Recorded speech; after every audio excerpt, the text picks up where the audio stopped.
I want to thank you for being here in City Hall. It's been renovated. It's looking good. I'm going to ask you if you would push the little buttons on the microphone so you see the blue light. You're being broadcast live on public access TV, and without the microphones on, it's hard to really pick up the sound. So now that I've asked you a favor, I just want to welcome you. It's great to have you here in Ely. And it's great to have the chambers here with ADA accessibility. We have a lot of support from people. Costs the city a lot of money, but it's paying off because we have good leadership that comes here, and when we have the county, our state representatives come up and we hold our council meetings here. And with our public access TV, our general public not only gets to see this today, but it will be replayed so people can see it. And I know you're having it recorded anyhow, but this will be ready access for the people. They like to hear what you guys are doing and see what you're doing. So I want to welcome you again. Enjoy the city. You're sticking for lunch, I hope, and spending money in town. That's the goal always. So maybe we'll see you around later, okay? So have a great meeting, guys. And lady. Thank you, Mayor Novak. And no, I did not bring Lois with today, so we won't be spending quite as much money in town, okay? I'm sure she'll be with the next time. With that, at this time, citizens will be allowed to address the board on items that are not on the agenda. Is there anyone here who cares to address the board on items that are not on the agenda? Please come forward if you would. Sir, please come forward. State your name and address for the record. My name is Harold Langowski Sr., 6841 Taylor Road, Embarrass, Minnesota. I'm the chairman of the Pike Board. We've been in contact with the maintenance engineering department. They're blacktopping and upgrading Highway 68 and 303 through our township.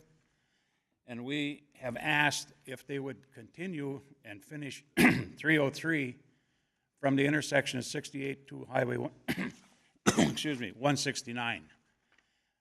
When the county gets 715 hooked back together with the city of Bowabic, that's the shortcut road that everybody takes from Tower, Ely area to get to Highway 21 to get to 715. And the traffic picks up there, it'll pick up about triple what it is now. I've been talking to Jim and that, and they did a traffic count in the winter, and he agrees to come up with 100 cars, and in the summertime it will be 200 cars a day going through there.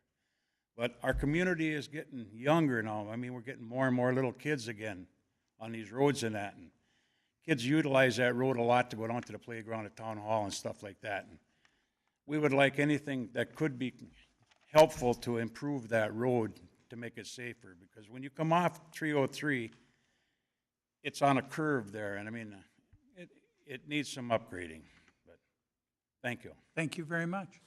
You want this paper? If Letter? you would turn that into our administrator, we will make it part of the record. Is there anyone else here today who cares to address the board on an item that is not on the agenda? Seeing none, for items that are on the agenda, people will be allowed an opportunity to speak after a motion is on the floor. And I can't start the public hearing just yet, so I'm going to deviate slightly from this, and we're going to try and cover an item or two before we go back to the public hearing. The public hearing was noticed for 9:40 or thereabouts, and it's not 9:40 yet. With that, the consent agenda, Commissioners, is in front of you, moved by Commissioner Jewell, supported by Commissioner Boyle. Are there items on the consent agenda that Commissioners would like to pull for further consideration or discussion? Seeing none, all those in favor signify by the sign aye. Aye. Opposed, same sign, motion is carried. The next item is under the Finance and Budget Committee. It's the Virginia Government Service Center project. This item is going to require consent of the board to be considered. This has not been to committee. Suspend the rules. Moved by Commissioner Jewell, supported by Commissioner Boyle to suspend the rules. All those in favor of the suspension of the rules signify by the sign aye. Aye. Opposed, same sign. Commissioner Stauber, would you care to move this? I would. Thank you, Mr. Chair. I'll Been move it. moved by Commissioner Stauber. Is there support? Support. Supported by Commissioner Yugovich. Administrator Gray. Well, thank you, Mr. Chair and Commissioners. The action before the board today is one that has, I think, been long awaited and eagerly anticipated. The board is being requested to approve a professional services contract with Max Gray out of Hibbing for the construction manager at risk, and more, perhaps even more significantly, or as significantly, a guaranteed maximum price for the new Virginia Government Services Center project. That project has been in the works for a number of years, and it's been hit a few speed bumps in the road. We've worked very aggressively with the city of Virginia. There's been a lot of dialogue around the project itself. We've worked extensively with the State Historic Preservation Office and continue to have that dialogue, and made tremendous progress.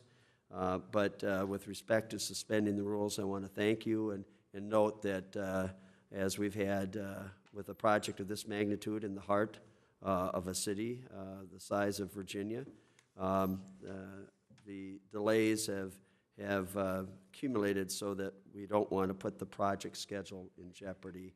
We're looking at next fall, a year from this fall, fall of 2019, to be in the building. And a big part of that is to begin the actual work on the site and getting the building shell erected so that we can carry on a substantial amount of work this winter. So I'm pleased to note that Director Mancuso is here, and I will likely have him walk through the project, Chair Stauber, with your permission, to just talk about the guaranteed maximum price concept. I believe a very superior bid. We are very pleased with the bids and the outcomes and the contractors that will be a part of this project. Talk a little bit about the role of Max Gray and what all the project costs are that support this $19 million hard construction investment. Of course, there's been other costs that we have had en route and other costs that fall outside of this, but we are very pleased with the bid, and when we get to the point of total project costs all in, we'll see that we have a significant commitment towards technology, towards upgrade of furniture to utilize the space to serve our residents and businesses better.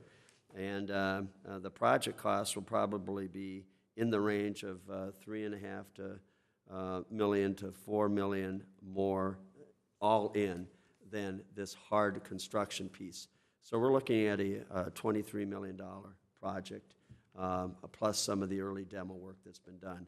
So this is a significant investment, but again, the resolution today is to authorize appropriate officials to enter into the contract with Max Gray Construction for both the construction manager at risk and with a guaranteed maximum price of $19 million for the new Virginia Government Services Center. With that, I turn it back to the board and note that, again, Director Mancuso can fill in some of the blanks.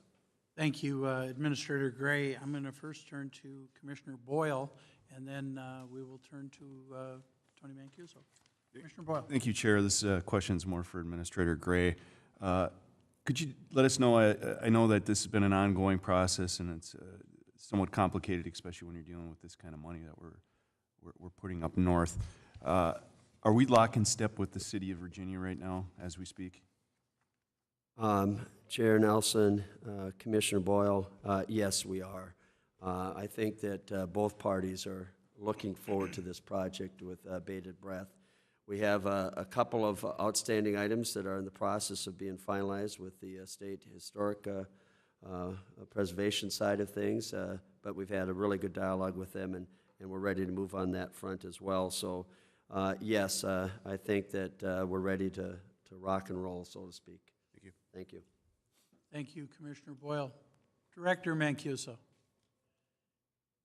You've got pictures and everything for us today. Chair, Commissioner Nelson, County Board, Tony Mancuso, Property Manager, and I have a former county employee here, Terry Soderberg. He's going to be my Vanna White. Vanna, okay. Vanna Soderberg. Thank you. Commissioners, He's almost as good looking. we considered having Vanna Gray, but I didn't pass muster. Right.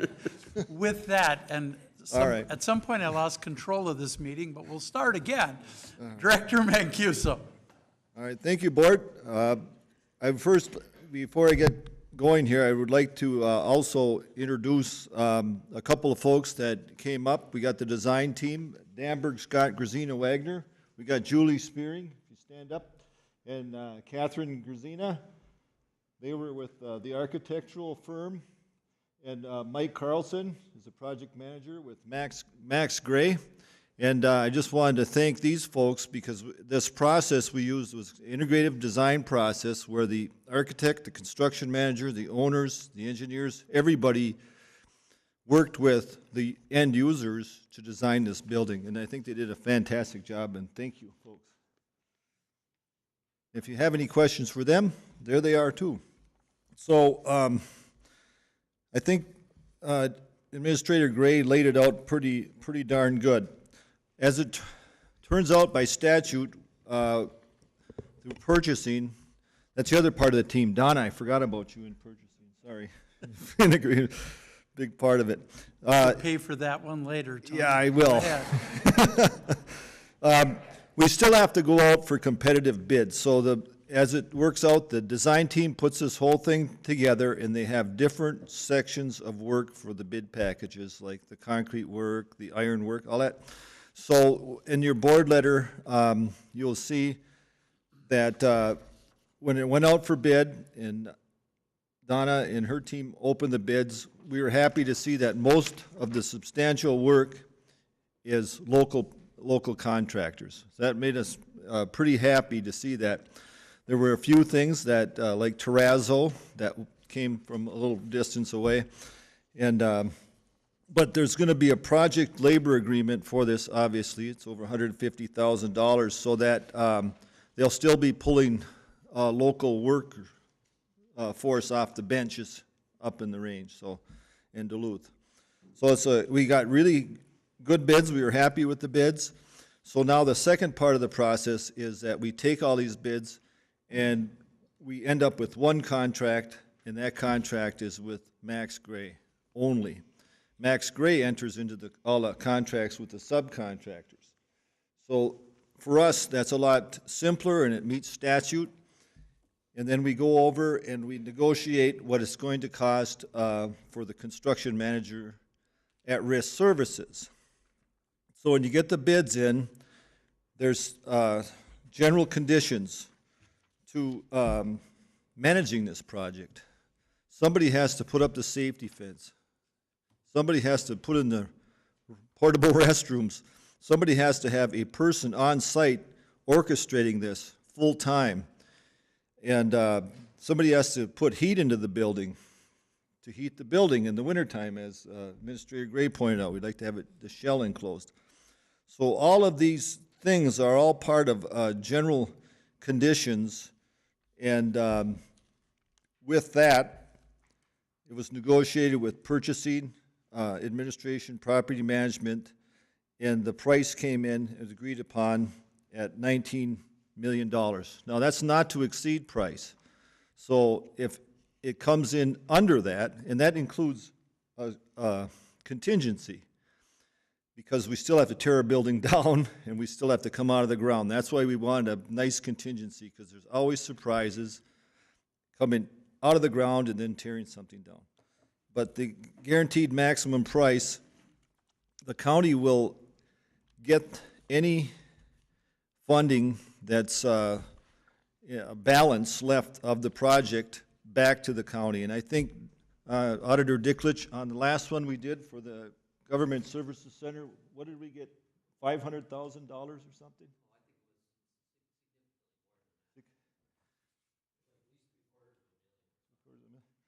So that's the concept anyways, so it gives you the latitude to finish this project and take in all the surprises. The county gets anything back that is not used. This is a well-documented, there's monthly reports that are derived by Max Gray and given to the county. Pete Miller is leading that charge, and then he works with Don Dicklich and his team on basically the month-to-month auditing of the projects. It's really transparent, so everything is accounted for. So this project delivery system works well. It's what's going to happen in Cook coming up shortly. And so Cook will be in 2 phases. We were lucky enough to get it in 1 phase. And I think Administrator Gray pointed out, we asked to come to the board without recommendation today because we had a little delay with the city of Virginia. There's a lot of discussion about building downtown and, of course, the deconstruction of a historic building. And that took several months.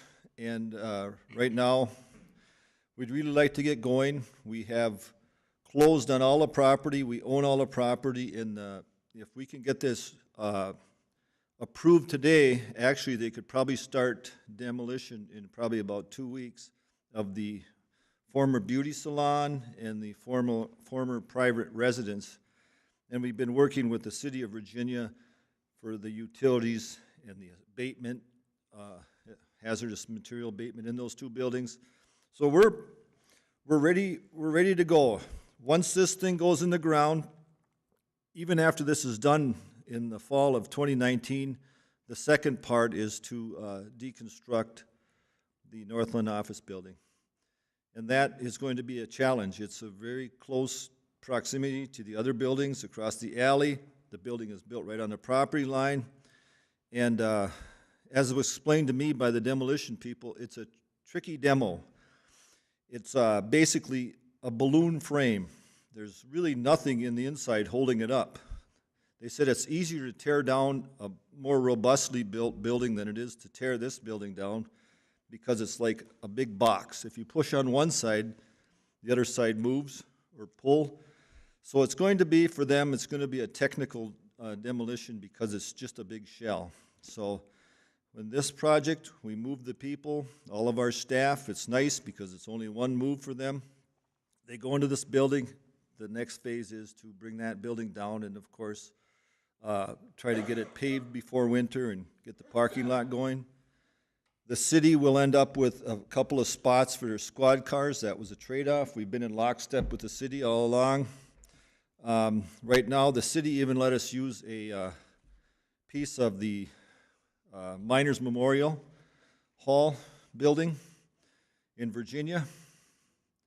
And we are going to make that available to county parkers. I'm going to send that memo out once Mike gives me the exact day he starts, Mike Carlson. And we are contracting with Arrowhead Transit to do a shuttle system. So our staff will be able to park over there and we'll have a shuttle bus that will transport our people to the Northland office building. For the public, we also are teaming up with the city of Virginia. We have 2 parking lots. The city has one and we have the other right by the motor pool, if you're all familiar with it in Virginia. We've got a contract to revitalize those 2 parking lots. It's a joint project with the city of Virginia. So that is actually going to start about the same time. As soon as the bituminous plant's open, we can do that. But that's where the public will park because it's closest to the existing Northland office building, and that's the people we serve. We also have some ADA spots for any employees that have such a need in that same.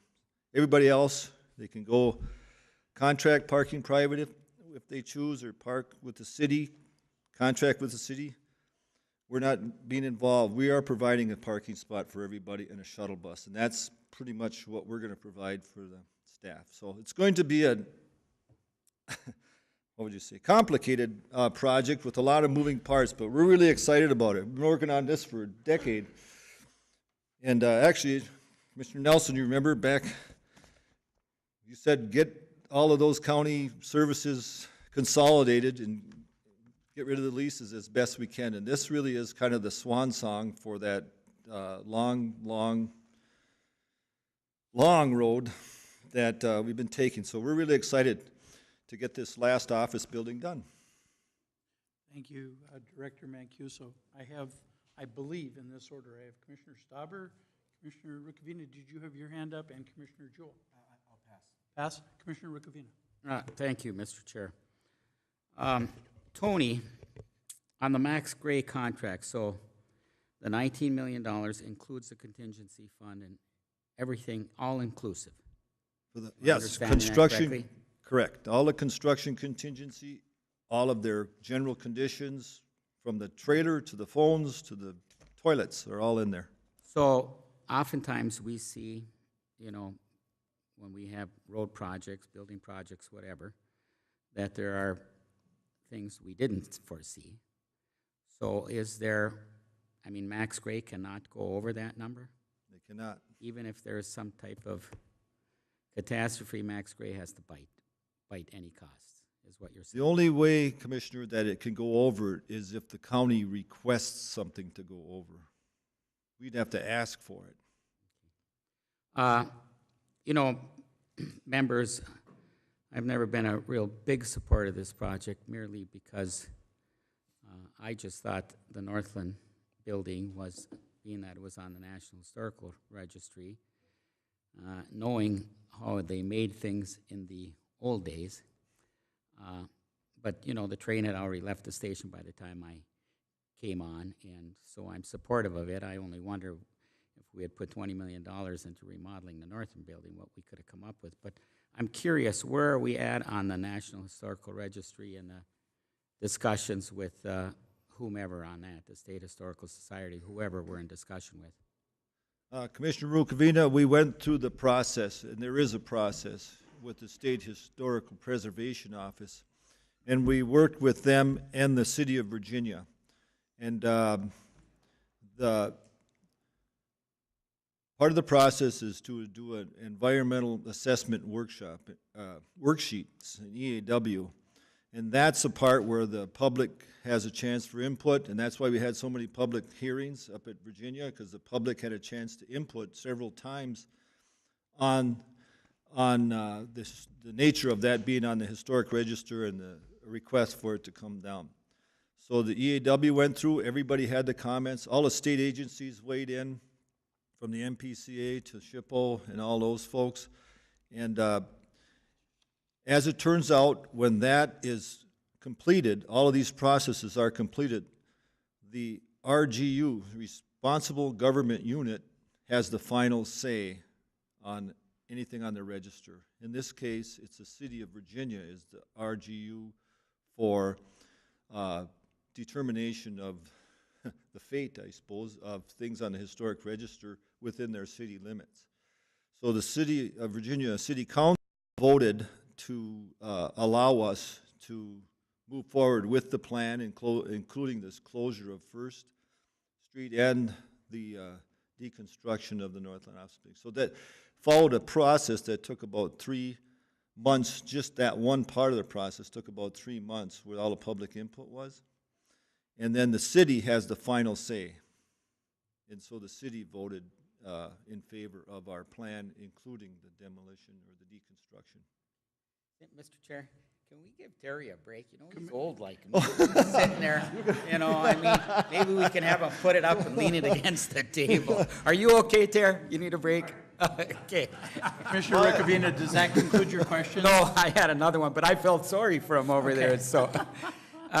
In that, I will show the other folks here too. But if you look, you're probably standing in the parking lot of the in the office building of the Northland office building. As it stands today, it is now the parking lot. It will be the parking lot, I should say, and there will be actually a little walkway, and the street will be closed, except for the part where the city police department comes and goes out of their Sally Port. That street will now just become a walkway, and the access to this parking lot is by the post office. I can't remember the avenue. Is that Third? Third, yes. Third. Yeah. And so that's where the access for the public parking lot that's going to serve both City Hall and the new office building will access. And there'll be a smaller parking lot to the west where these two houses I just mentioned that are going to be deconstructed. That will be also available to the public, but that's going to be more of an ADA type of accessibility and a drop-off lot. So, and then behind this building on the alley side, we'll probably be able to have about 36 staff parking places. Mr. Chair. Very I think good. just to Commissioner Rickover. Wrap it up, the deconstruction costs, who's got that bid, and is that's not included in the 19 million, I'm assuming? Or Yes, it is. It is in there? Which company in here got that? Frank's Sledgehammers. No, it was Misabi Bituminous. Misabi Bituminous got that demolition, and that piece of the project was the demolition of the three buildings, the two smaller ones and the Northland office buildings, was $471,000. Pardon me, how much? $471,000 for the three And buildings. finally, Mr. Chair, you remember, Tony, we talked about trying to maybe save a part of the building for a historical perspective? Yes. And you were gonna have like an arch maybe, or whatever, is that still in the picture, or are Correct. you not going to That's- be doing that? Commissioner Rukumi, that's a great question, because I think Kevin alluded to that a little bit. The Sally Port for the Virginia City Hall shares a common wall with the Northland office building. So, so how do you avoid not tearing down the Sally Port when you tear down the building or whatever? So there's going to be a common wall, and that's a little bit of an upcharge, but that's part of the SHPO conversation that we had, and part of the deal we made with the city and SHPO. We would save part of the wall that's common to City Hall, Sallyport, and this, what's going to be the parking lot. And that wall will also serve to have some plaques and some information of the Northland building and the history of the Northland building will be on there. And there's also going to be an opportunity for some artwork on that wall, which was a request of the county board to have some art included in this project. So that is one of the pieces of art that's included in the project. Well, Mr. Chair, good work, Tony, and I'm assuming with all the hard work you put in that, your picture will be part of that in the end. If this goes on any longer, it'll Thank be you, memorial. Commissioner Rickover. Commissioner Jewell. Well, this is not the least bit important at this point, but this picture looks remarkably like this is sitting on the plain just west of Bemidji, as opposed to in the center of Virginia. Those darn architects.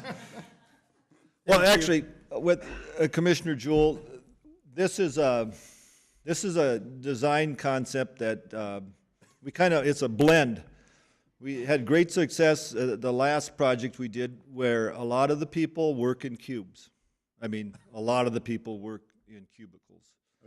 And so to make, I suppose, a democratic Make them feel better, process. they're going to. No, what it is windows face north. A lot of the windows face north on this, which is kind of counterintuitive to those that are into solar, but they did the math for the windows. But there's natural light goes deep into this building, and the offices are in the center of this building.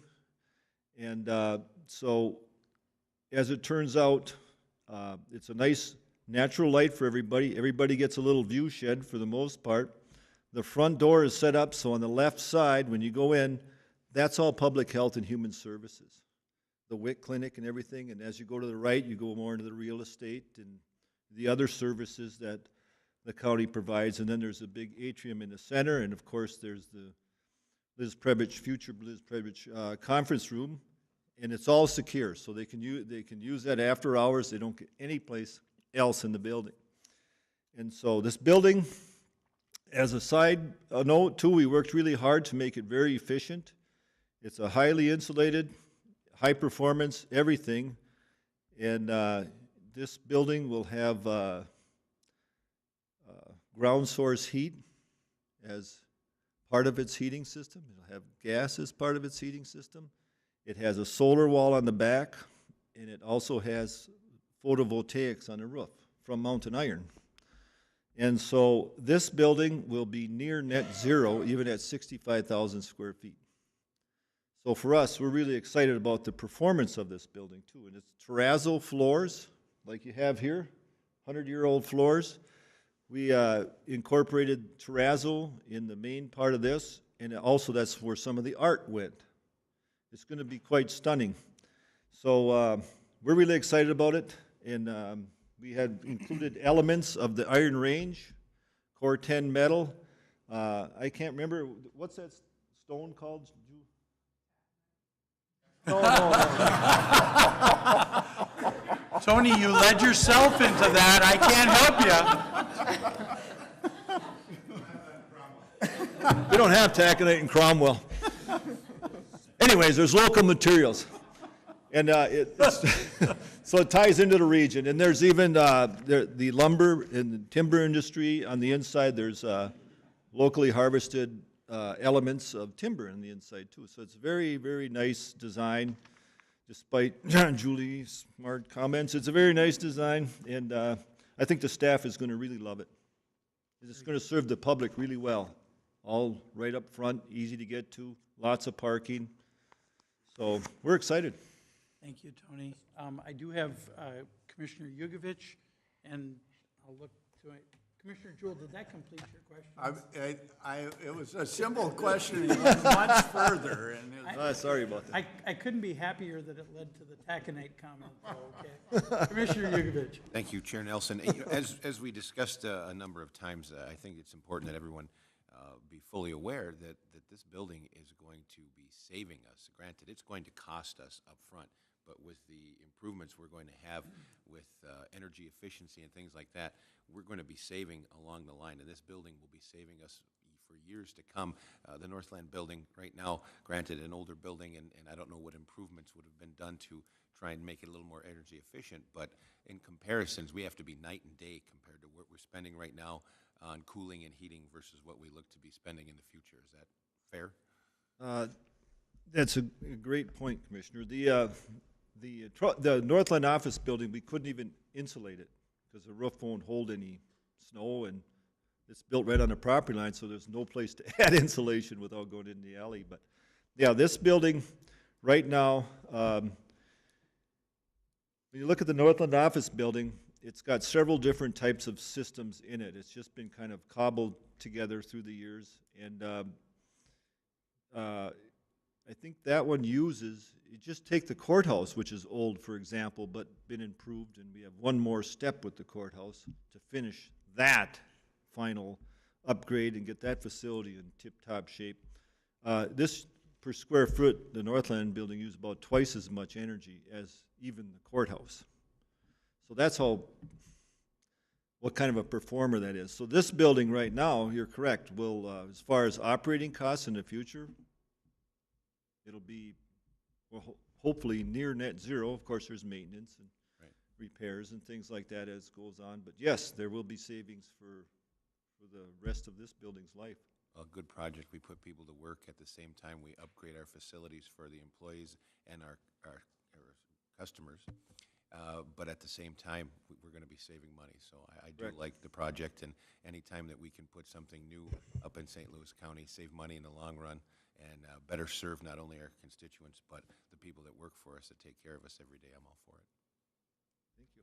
Thank you, Commissioner Yugovich. Commissioner Rukavina. Just one last question. You mentioned heat sources, but you're still hooked up. You still will be using Virginia Central Steam Heating System too. All the major buildings are hooked up, right? It has three sources. Yes. Four, actually. Yeah, well, you didn't. Yeah. You skipped over that one. I just wanted to I'm make sorry. sure that Yeah, the no, they're- largest central steam heating system in the world is being utilized. So I just wanted to make sure of that. Yes, Thank it you. will have steam hook, Thank steam line you, hooked in. Commissioner Rukavina. Anything further, commissioners? I'm waited to comment till last. I have to tell you that I've been working on this project for the better part of 15 years. And to see it at this point, I have to tell you that I am excited as well.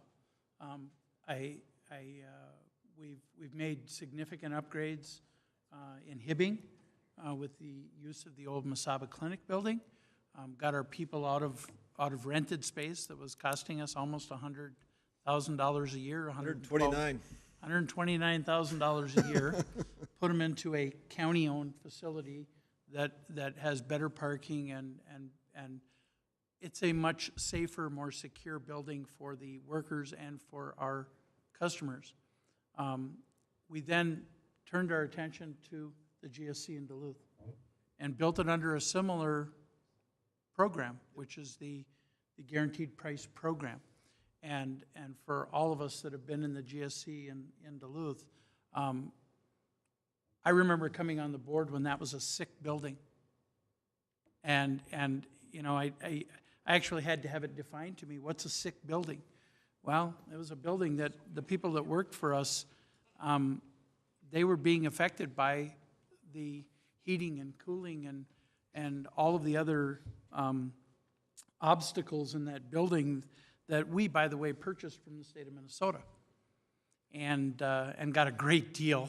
But we stayed downtown, and I thought it was important when we did it. I thought it was important for downtown Duluth.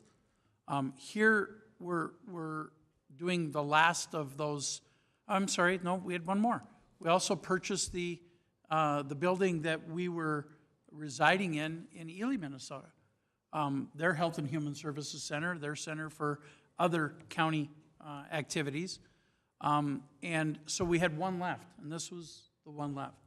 And I could not be more proud of this board for a 7-0 vote to bond for this and actually bring this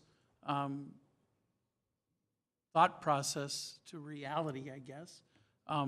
The individuals who work and serve our community in the current Northland building, as they transition to the Government Service Center North, we are going to have a much safer, more secure building.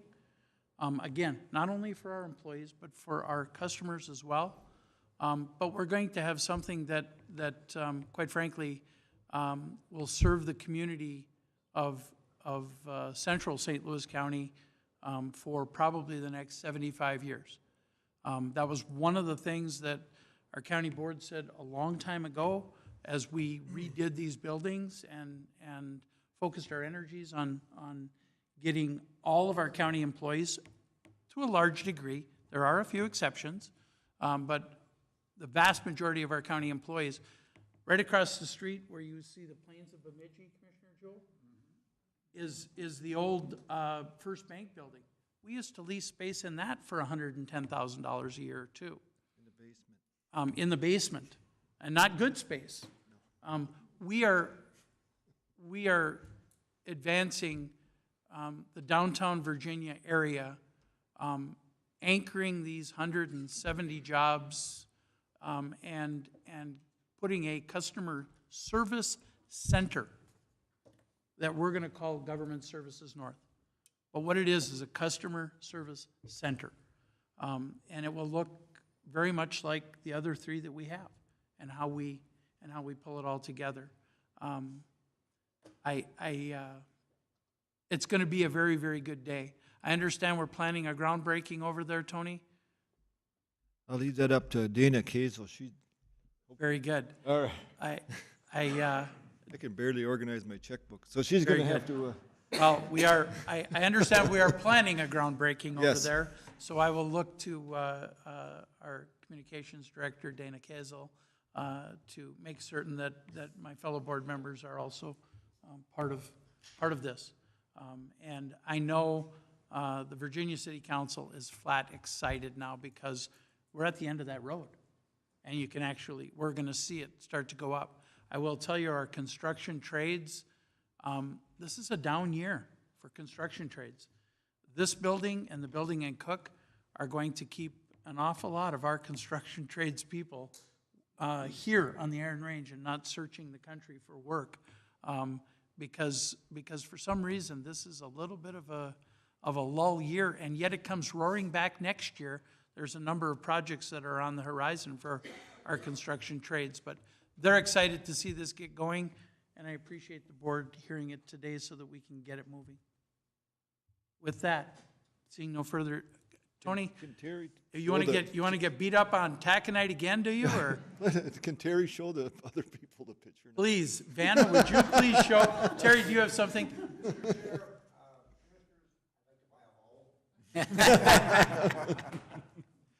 Thank you, Mr. Soderberg. And again, thank you to the architects, Max Gray, for being here today. I know you're excited to see this finally start to happen. And the office, won't it be nice to work out of, let me see, your office is like a quarter block away from this project. So they'll be able to walk over from the architects and be at the project in about a minute and a half. With that, all those in favor signify by the sign aye. Aye. Opposed, same sign. The motion is carried. Thank you all very much. We are going to go back to the agenda item that we skipped over before we move on, and that is a public hearing. And the public hearing is to consider an off-sale intoxicating liquor license in Crane Lake Township. And I will turn to Clerk Chapman to please read the order of the public hearing. This public hearing is being conducted pursuant to Minnesota Statute Section 340A, St. Louis County Ordinance Number 28, which is the liquor ordinance, and the standing rules of the county board. A copy of the standing rules is available upon request. A formal record will be made of the proceedings. Accordingly, we request that all speakers sign in and state your name and address at the beginning of your testimony. Both verbal and documentary evidence will be accepted by the board. The order for the hearing will be as follows. First, the county attorney will make the initial presentation. Second, representatives of the establishment may appear and give testimony. Third, representatives of other governmental entities may appear and give testimony. Fourth, supporters of the proposed action may appear and give testimony. Next, opponents of the proposed action may appear and give testimony. And lastly, other comments or evidence from the public. Commissioners may question witnesses at the end of their testimony or at the end of all testimony. Thank you, Clerk Chapman. Attorney Rubin, would you care to make your presentation at this point? Yes, thank you. Try and stay away from terms dealing with rocks and taconite and all those things, okay? All right, Chair Commissioner Nelson, members of the board, Mark Rubin, County Attorney. This is an application here by Nelson's Resort Incorporated, doing business as Nelson's Resort Incorporated in Crane Lake Township. It's an application for an off-sale intoxicating liquor license. I have a packet I will be submitting to you that specifically includes the original application from the company, the approval of Crane Lake Township, the liquor liability insurance verification that is valid through July 1, 2018, the notice of the Liquor Licensing Committee meeting sent to the applicant on March 21, 2018, the minutes of the March 27, 2018 Liquor Licensing Committee meeting, the liquor licensing checklist, the public hearing resolution number 18-257 that you adopted on April 10, 2018, notice of the public hearing published April 11, 2018 in the Duluth News Tribune, notice of public hearing sent to the applicant on April 10, 2018, and lastly, verification that the real estate taxes are paid and up to date. So that is what is included in this packet. I'll submit this to the clerk. Thank you, Attorney Rubin. Are there representatives of other governmental entities who wish to appear and give testimony? Are there any other governmental entities that wish to appear and give testimony? Seeing none, are there supporters of the proposed action that wish to appear and give testimony? And I skipped one, Clerk Chapman. So I'll back up. This is my taconite moment, Tony. First, I needed to ask for, are there representatives of the establishment who wish to appear and give testimony? And I know there are, so please come forward if you would. State your name for the record. Jerry Pullman, Crane Lake, Minnesota. Thanks for hearing this today. I appreciate the time and your consideration, and I hope it all works out in our favor. Very good. Liquor Committee representatives, Commissioner Jewell. So I, just for the public, you have read the rules booklet and are aware of all the rules that govern this liquor license and know how to move forward. Yes, sir. Great. Very good. Thank you, Commissioner Jewell. Chair. We are still in the public hearing. Commissioner Rukavina. And, just to point out that I think Mr. Pullman might know the rules because he's also on the Crane Lake Town Board besides running this establishment, so. So he would fit under other governmental He entities can as be well. here in any capacity. Thank you, Commissioner. Yes, but I didn't have anything to say in that capacity. Very good. Thank you. Thank you for appearing here today. Thank you. All right, I'm going to go back to the supporters of the proposed action who wish to appear and give testimony. Are there any supporters who wish to appear and give testimony? Seeing none. Are there opponents of the proposed action who wish to appear and give testimony? Are there any opponents of the proposed action? Are there any other comments or evidence from the public at this point? Seeing none, I would look for a motion to close the public hearing. Moved by Commissioner Rukavina, supported by Commissioner Olson. I would move this. All those in favor? Oh, sorry. And I'm going to give you that chance. All those in favor of closing the public hearing, signify by saying aye. Aye. Aye. Opposed, same sign. The motion is carried. Commissioner Jewell. I would move this. It's been moved Second by it. Commissioner Jewell, supported by Commissioner Rukavina, to approve the off-sale liquor license. Commissioner discussion. Commissioner Jewell. Well, I'm just to say that both Commissioner Rukavina and I sit on the Liquor Committee and have reviewed this already and see it as a positive thing to move forward. They've been a good part of the community, so it'd be great to move it. Thank you, Commissioner Jewell. Any further discussion? Seeing none, all those in favor signify by saying aye. Aye. Opposed, same sign. The motion is carried. Good luck with your business endeavor up there. With that, and my apologies for muddling up that public hearing by skipping one step there. We will get back to our regular agenda. And the next item on our regular agenda is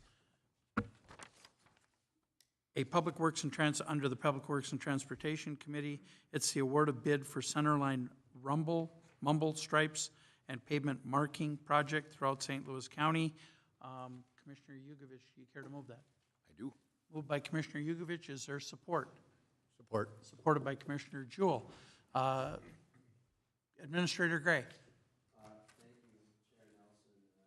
The action for the board is to award to the apparent low bidder a rumble/mumble strip project at St. Louis County, utilizing this is part of our federal highway safety program and our comprehensive safety program for St. Louis County. The apparent low bidder's diamond surface, the amount of approximately $245,000.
Public Works has been very aggressively addressing high-impact areas to look at engineering solutions to ensure motorists and driving public safety, and this is a first phase of that.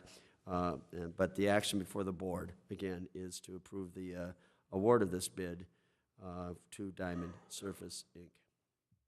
Very good. Thank you for that, Administrator Gray. Discussion at this point. Commissioner Rukavina. Well, thank you, Mr. Chair. And you know, I kind of raised objections about this at our last meeting because I recalled the feedback we had on the rumble stripes, which were on the edge of the highway where the white line is, fog line, whatever you want to call it. And at the time, I wasn't on the county board, but I remember getting a lot of phone calls. I'm glad to hear Administrator Gray talk about that they're a little quieter. I should probably ask advice from Commissioner Stauber, but the hell with it. So, you know, I just kind of, today on the way up, I moved over on the mumble strip and saw how much noise that made, and then I kind of went over to the rumble strip, and it still makes a considerable amount of noise, and we're probably going to be getting complaints. Be that as it may, I don't have much in my district, so I'll be glad that I won't be receiving these citizens' complaints on this. But I do want to bring up something I brought up last week. You know, we live in the coldest county in Minnesota, and in fact, back in, when was it, 1996, the thermometer broke at the official National Weather Service thermometer in Embarrass at 60 below. It burst, and just north of there in Tower, we recorded the coldest temperature ever in the lower 48 states at 60 degrees, below zero. So, you know, if you look at a lot of our county roads and state highways, you'll see that they're always tarring down the middle of the road. And they're tarring because when they lay blacktop, they lay on one side and then they lay on the other, and where they meet, you have some structural, I guess you would call it, deficiencies. So now we're going to put these mumble strips right in that area where they're going to hold water, and they're going to freeze, and then they're going to thaw and freeze and thaw. And to me, it doesn't make sense, so I'm not supporting it. I think we could use $250,000 more wisely in St. Louis County than in this, and maybe we could have paved that road that Mr. Langowski talked about, but that's my feeling on it. I know I'm not an engineer. I don't have a master's degree in civil engineering, but I do have kind of a doctorate in life. I've been around, I've observed these things, and I feel that this just isn't a good way to spend our money. So with that, I'll just be voting no. That's my explanation. Thank you, Commissioner Rukavina. Any further discussion? Seeing none. All those in favor signify by saying aye. Aye. Opposed, same sign. No. Let the record reflect 1 no, Commissioner Rukavina. With that, under the Central Management and Intergovernmental Committee, this is Commissioner Jewell's committee, County Veterans Service Office Site Lease. Commissioner Jewell, do you care to move that? I would love to move it. Moved by Commissioner Jewell. Is there support? Supported by Commissioner Boyle. Administrator Gray. Thank you, Chair Nelson. Commissioners, we had an excellent conversation on this and some follow-up items. Information was provided by Director Gottschald and our VSO Director Sherry Rodriguez. The action before the board is to authorize a lease with Village Mall Limited Partnership for the relocation, and it's the relocation of our Veteran Services Office currently on Superior Street in Duluth to the Miller Hill Mall area and right off of Burning Tree Drive. As we discussed, this will afford better access, better parking, less concerns from an ADA standpoint or those that have some disabilities or challenges. And it does include our state partner as well as our entire office team that serves our veteran community for the south area. And of course, Sherry, in her role, serves the entire county, is a frequent visitor up north as well. But in this case, we are going into a lease that locks in for a period of time and then has some escalators, which we believe are very appropriate. There are minimal costs associated with moving in. The space is pretty much turnkey. We've worked to ensure that we have the right IT and internet support and access so that our systems that support our veterans are certainly up and running in the best of fashion. So at this point in time, the board is being asked to improve the remodeling upgrades and the installation from an IT standpoint of totaling approximately $25,000, and more significantly, to authorize a lease with Village Mall Limited Partnership for the location at Burning Tree Drive in Duluth. I would note that we'll be working very aggressively to get this message out to our veterans. A number of commissioners, including the chair, has said this is really important. Of course, we already had that in mind, but we're going the extra yard to make sure that our veteran community doesn't struggle trying to find where they can get service. So we're excited about this. I want to thank Director Gottschall and Director Visco for their efforts, and Director Mancuso. And we're really very much looking forward to this. This was, by the way, thrust upon us because the space is no longer available at our current site, but I think it ends up being a winning proposition. Finally, I would just note that we did reach out and had reached out to the federal partners, and they had already gone a different route prior to this decision of ours. And but the good news is that we're kind of within a stone's throw, a 5-minute drive. So we'll continue to have that great interaction with our federal team as well.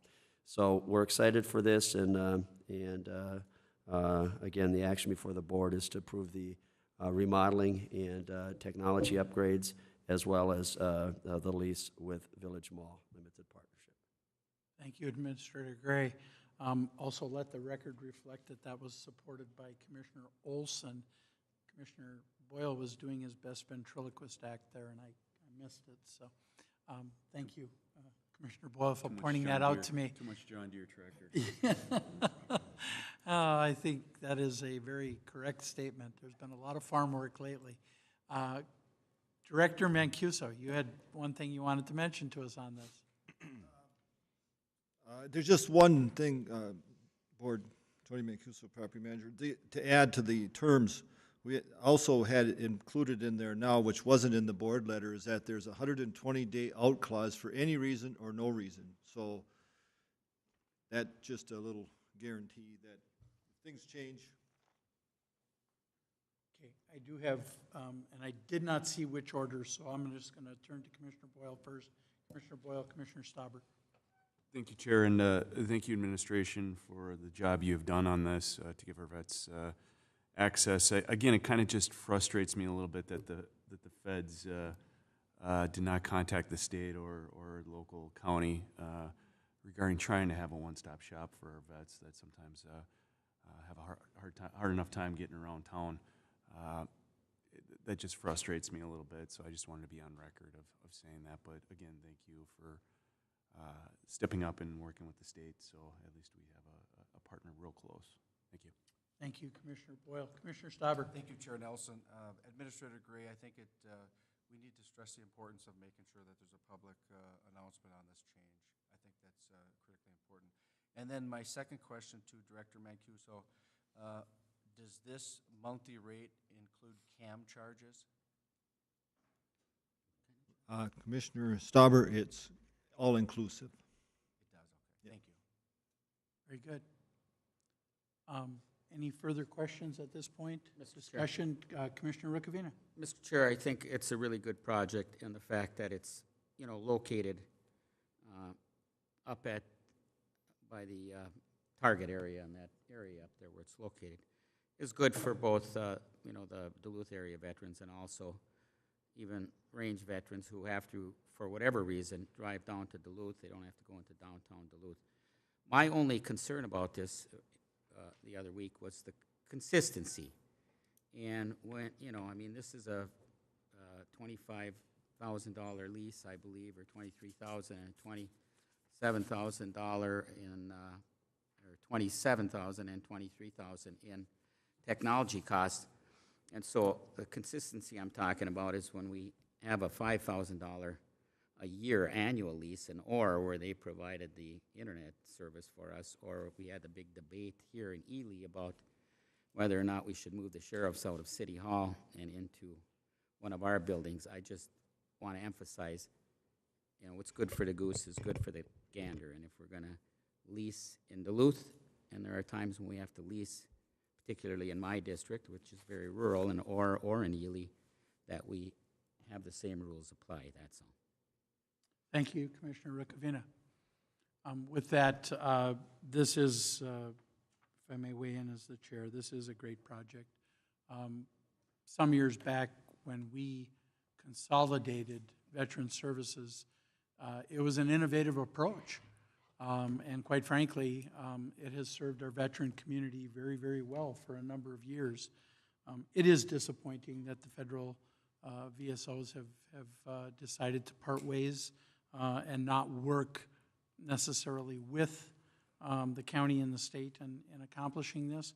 It's also, it's more disappointing to me where the feds are currently located up in the industrial area. That is that industrial park that's, quite frankly, owned by the Seaway Port Authority. I don't understand why I have federal veteran service officers up there in that complex. Just doesn't make sense to me. But with that said, and wanting to make sure, no matter what, that our veteran community is served. If that means leasing, if that means standing on my head and wiggling my ears, it doesn't matter. We have to make sure that they are served. They serve this country, and this is going to serve well. Hopefully someday we'll be able to get the federal group back in, because I think it's important that we not, even 5 minutes away, that we not be pointing our veterans around the community, especially those veterans that have physical impairments and issues with traveling to and from. And I think this office will serve those much better than the current office, which is in a difficult area to park in and a difficult area to access. With that, all in favor of the said motion signify by saying aye. Aye. Opposed, same sign. Motion is carried. The last item that we have before us has not been to committee. It does require the consent of the board to be considered. Move to suspend the rules. Moved by Commissioner Boyle, supported by Commissioner Jewell. Administrator Gray, would you care to address this? Don't we have to suspend the rules? I'm sorry, we suspended. Wow. I was the wrong one last time, but this time. Commissioner Jewell, Commissioner Boyle was accurate. I think maybe too much tractor time, okay? With that said, all those in favor of suspending the rules signify by the sign aye. Aye. Opposed, same sign. The motion is carried. I would love to move it. Commissioner Jewell is moving this, supported by Commissioner Boyle. And again, I apologize. I think that's two faux pas. If I have a third, I'm going to catch up with Tony's comment on the taconite. So I'm going to try and reserve that. Administrator Gray. Thank you, Chair Nelson and Commissioners. Thanks for suspending the rules. As is the situation whenever we're dealing with a storm event or natural disaster or catastrophe, we're on a fast path to ensure that we meet state and or federal timelines. In this case, the action before the board is a request to declare a state of local disaster area within St. Louis County, specifically in the city of Duluth, due to the damage from the severe winter event of April 13th through the 16th. I don't know how many people watched, but I suspect very many, with awe, the power of Lake Superior as it pounded on Minnesota Point, and the lift bridge area, or the high bridge and the shoreline. And when you see surfing, legitimate surfing going on in Lake Superior, you know that the waves are pretty impressive. In this case, it also impacted their lake walk. We are bringing this at this time, and the reason for suspending the rules is to get a timely submission to our state Homeland Security and Emergency Management Group. It was quite a challenge to assess the damage for the city. I would add as a sidebar that we also did our review along the shoreline, and St. Louis County specifically doesn't have any conditions that are part of this, though we are the facilitating agent as the county for the application by the city in this case. But it was a challenge for the city to make this assessment, quite frankly. We had an extended winter season, and after this severe event, lots of ice that prohibited examining the lake walk in places, a lot of scrutiny, and then, of course, we had one of the biggest April storms on record. So kudos to the city for their quick action to assess this once they had the opportunity. But that did cause a little bit of a delay in getting it to the board here, but it's modest, and the state is aware of it, and so the action again is to formally declare a state of local disaster so that the city of Duluth will be eligible for that funding if it should be available. Thank you, Administrator Gray, Commissioner Jewell, Commissioner Boyle, in that order. So I just want to say, this is kind of one of those sad things because the city got hit with another major storm in October, which had impact on the lake walk and many areas along the way. And while I haven't gone down to walk along the shore, I can only imagine what damage was done. At one point from where I live, there were some of the waves crashing on Canal Park, splashed as high as the hotels along Canal Park. That gives you some sign of the size of the waves.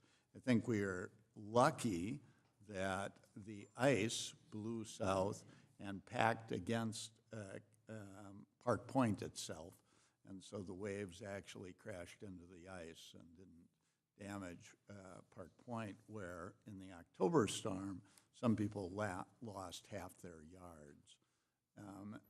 It is really important to get this in and to assure that we do have opportunity to repair the damage.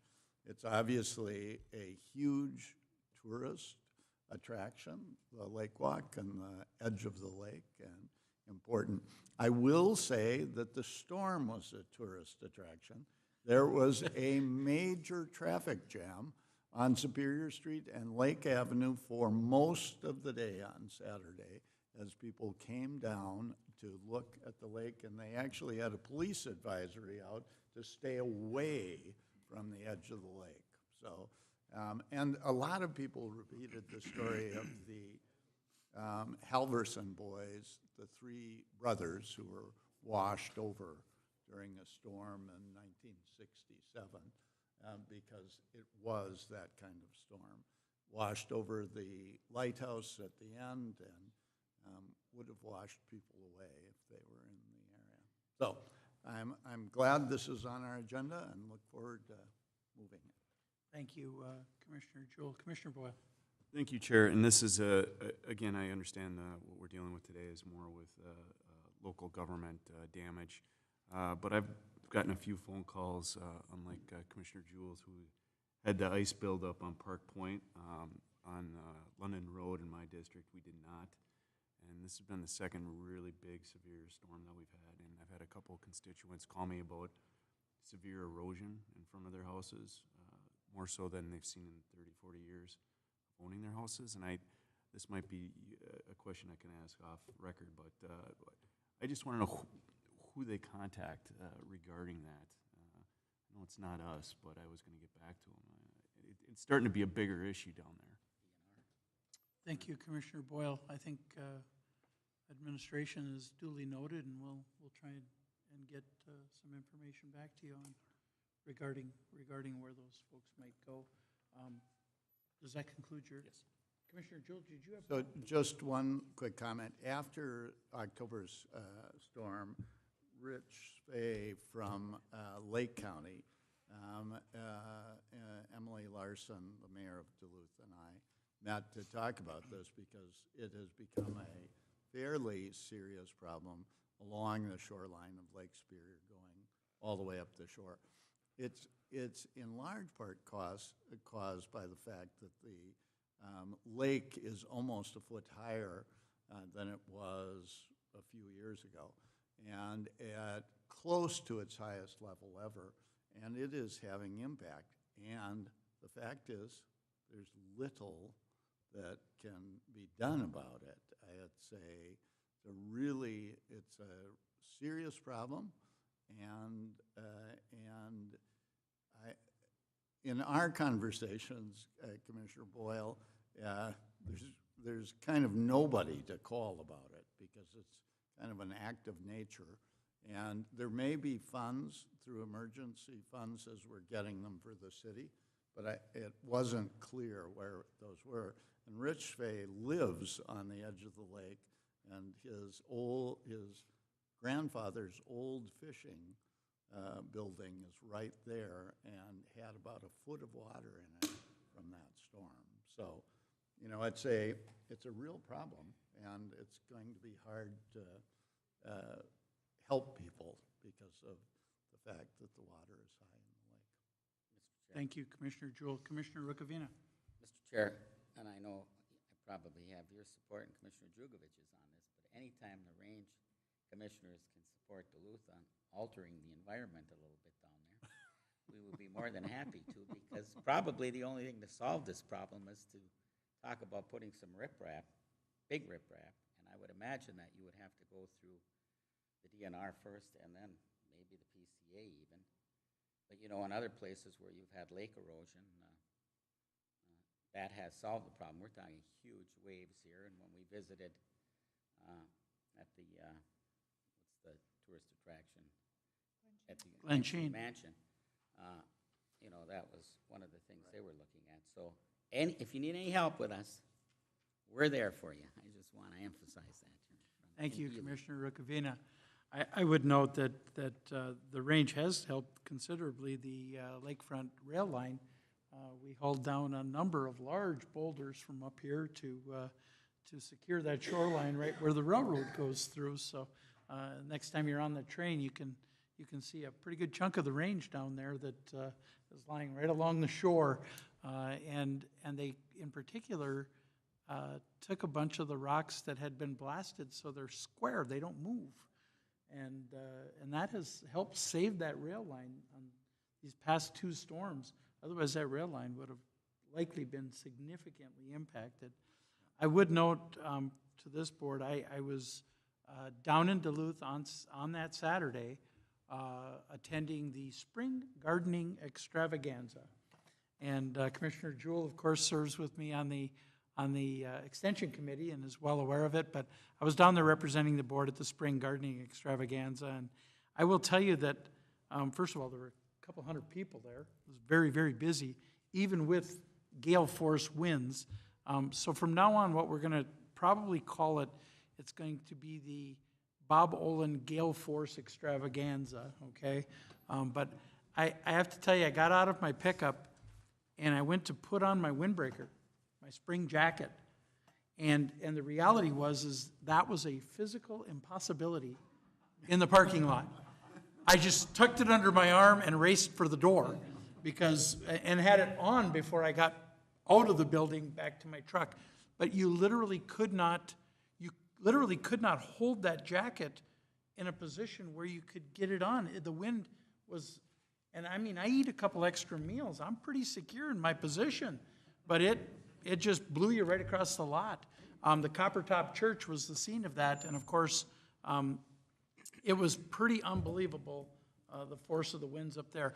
I stayed out of downtown because I knew it was going to be a mess down there, but again, the spring gardening extravaganza was a huge success, but spring didn't come for another week and a half.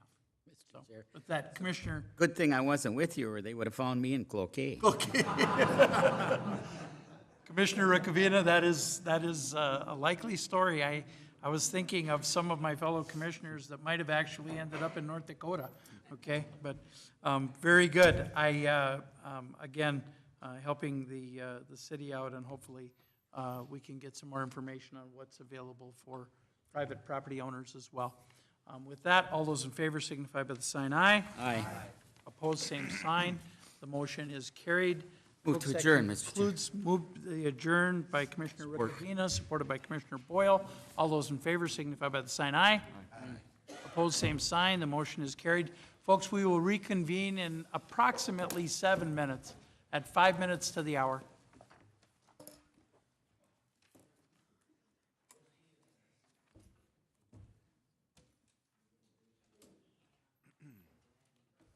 Wow, 2, 3 fupas in a row there, eh? You gotta start kicking me under the table or something here, Boyle. You're supposed to be helping me. You're slacking. I like it. I usually don't make those. You're just a human being, Keith. You're just a human being. No, well, no. What I'm concentrating on is, Phil, I am not gonna fight with that write little this guy down.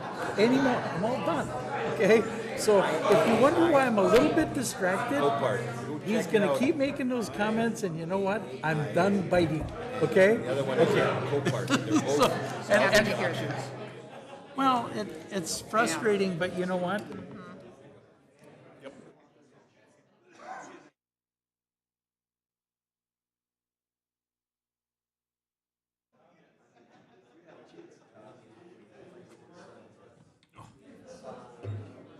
Was it Ohio? 15,000 diesel. We called the auction house and they said it needs a new frame. So I priced out a new frame, $2,500. The one thing I know Everything else is now put when in I the have a truck. schedule, I was ready to take piece I always by have piece, something I can put change it every day. in the new frame. But by the time I figured out, Because I can't have a labor, schedule without changing it didn't- at least it didn't once. work out. Today has been twice They're all already. components, plug and play. Everything does go easy. It's amazing what. I'm going to call the St. Louis County Board back together with Committee of the Whole.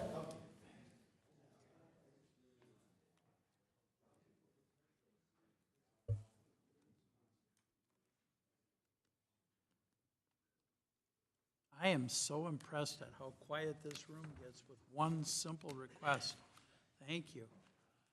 With that, and I would note, I've got a couple commissioners still missing here. Administrator Gray, would you please mention to them that we are beginning? Thank you. Because I would note that Commissioner Jewell and Commissioner Rukavina are both in the hallway, catching up on constituent calls and other things. All right, with that, Clerk Chapman, would you please take the roll? Commissioner Jewell is here. He's on the phone. Commissioner Boyle? Here. Commissioner Olson? Here. Commissioner Rukavina? Here. Commissioner Stauber? Here. Commissioner Yugovich? Present. And Chair Commissioner Nelson. Here. Again, noting that Commissioner Jewell is here. He is currently on a call in the hall. With that, Commissioners, you do have the consent agenda before you. Is there someone who would care to move it? Moved by Commissioner Olson, supported by Commissioner Yugovich. Commissioners, are there items on the consent that you would care to have moved down for further consideration? Commissioner Rukavina. Mr. Chair, could I pull down number 10 just for a little extra information on it? Item number 10? Yep. Okay, so item number 10 has been pulled down under Commissioner Jewell's committee. Are there any other items that commissioners wish to pull down for further consideration? Seeing none, all those in favor signify by the sign aye. Aye. Opposed, same sign. Motion is carried. We will then turn to our regular agenda, noting that the item number 10 will be after the Environment and Natural Resources Committee under the Intergovernmental Committee. And I would turn to the Chair of Public Works and Transportation, Chair Commissioner Yugovich. Thank you, Chair Nelson. Under Public Works and Transportation, we've got a couple of things that we are going to go over today. The first is an award of bids. It's aggregate crushing projects in St. Louis County, Alden, Fine Lakes, Halden, McDavitt, and Meadowlands Township. It's a resolution awarding aggregate crushing project in St. Louis County to these individual townships, to the low bidder of Lewis Lustig and Sons of Ely, Minnesota. I would move, oh, you would like to? Okay, I'll second, if that's, Your committee. yes, if we got a motion and a second. Okay, as far as this goes, Mr. Gray, could you put this in frame for us? Thank you, Chair Jugovich, and you captioned it very well, but the action before the board is to award to the apparent low bidder, Lewis Lustig, for our south crushing contract. I would just add that you note that as we do each year, we reach out to townships and cities to be a part of this to the extent that that would be cost effective and helpful to them. So there are a number of townships that will be a part of this bid and take advantage of the price and the activity. Again, this is our annual contract to do the crushing, in this case for the south region, and the parent low bidder is Lewis Lustig in the amount of approximately $407,000, which is a very good price. We're very pleased with that price point. Comments, questions?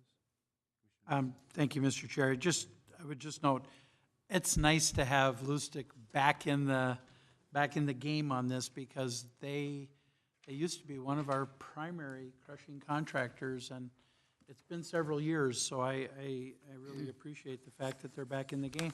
Thank you, Mr. Chair. That being said, all those in favor signify by saying aye. Aye. Opposed? Okay, motion carries. Thank you. Next, we have an award of bids for aggregate crushing for northern St. Louis County, White Township, and Balkan Township.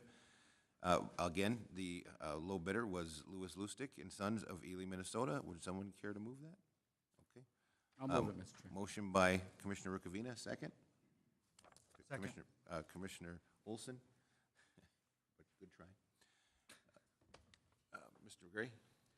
Thank you, Chair Jugovich. Commissioners, the action, again, is to award the bid to the parent low bidder, also Lewis Lustig and Sons, in the amount of approximately $480,000 for the north crushing contract. And I did want to point out that these are a little bit more robust amounts this year, and Director Faldesy is here if there are questions, but we're going to be crushing north and south. In the past, when it's made sense, we've crushed at 3 locations, and there's a little bit switching gears in this one, but I will say that it's very obvious that it was appealing to the bidders to have an opportunity to go after both projects, and in this case, we received in combination a very aggressive bid again, and so we're pleased that as we do more crushing, have more capacity, that this is working out north and south. And again, the action before the board is to approve the award of the bid to Lewis Lustig in the amount of approximately $479,000. Comments? Questions? Chair, I'm just curious, Jim, so how many stockpiles do we have out there? You've got various locations, but how many times do they got to set up and take down and move to another spot?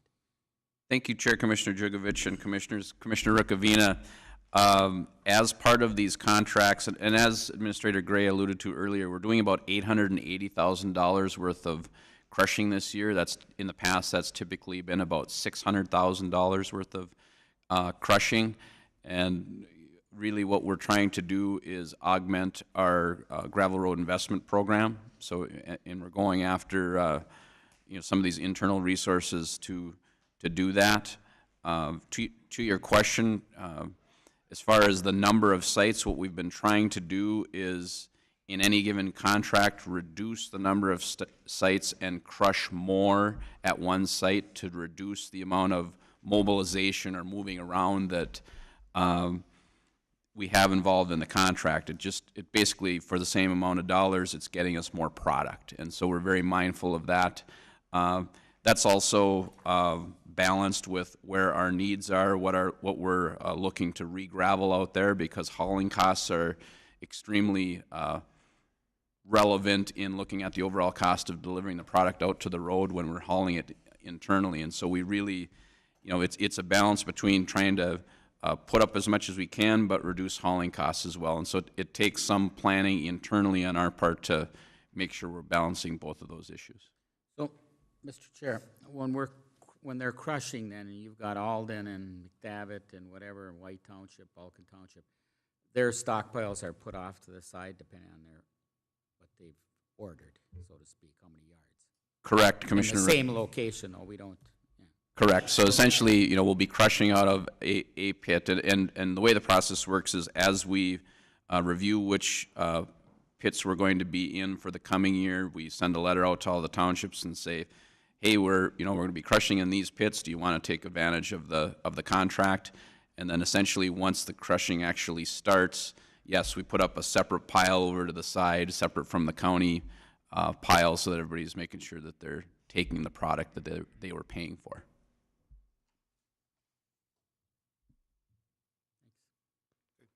Thank you, appreciate that. Any other comments or questions? Okay, all in favor signify by saying aye. Aye. Opposed? Okay, motion carries. Next, we have two bridge projects in Sturgeon Township. It's a resolution awarding the projects in Sturgeon to low bidder Landwehr Construction of St. Cloud, Minnesota. I would move that if anyone else would care to second. Support. Support by Commissioner Nelson. And Mr. Gray?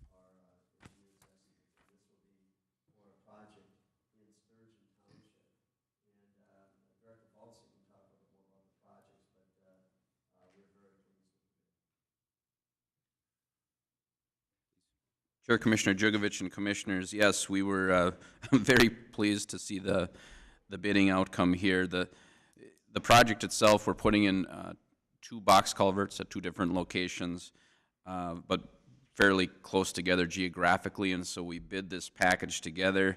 Typically, as the engineer's estimate reveals here, it would be about $250,000 a piece, but because they were bid together in close proximity, again, it's the mobilization thing and economies of scale.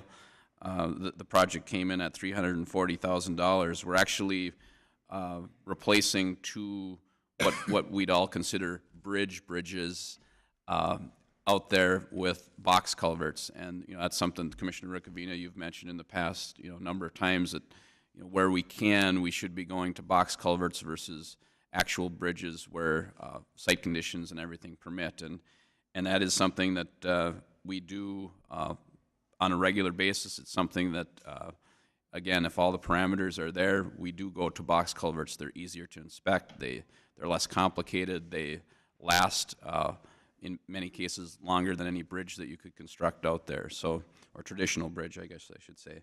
So, yeah, very happy with the outcome here, and where those opportunities exist, we continue to take advantage of that. So. Thank you. Comments, questions? Okay. All in favor signify by saying aye. Aye. Opposed? Okay, motion carries. Thank you. That does it for Public Works and Transportation. Back to you, Chair Nelson. Thank you, Chair Commissioner Jugovich, Public Works and Transportation. The next item on our agenda for today is under the Finance and Budget Committee. Chair Commissioner Stauber. Thank you, Chair Nelson. There is one item under our committee here, and it's the St. Louis County website redesign, Go Live Consulting. It's Board Letter 18225, and I will move it. Second. Supported by Commissioner Jewell. Administrator Gray, would you please frame this?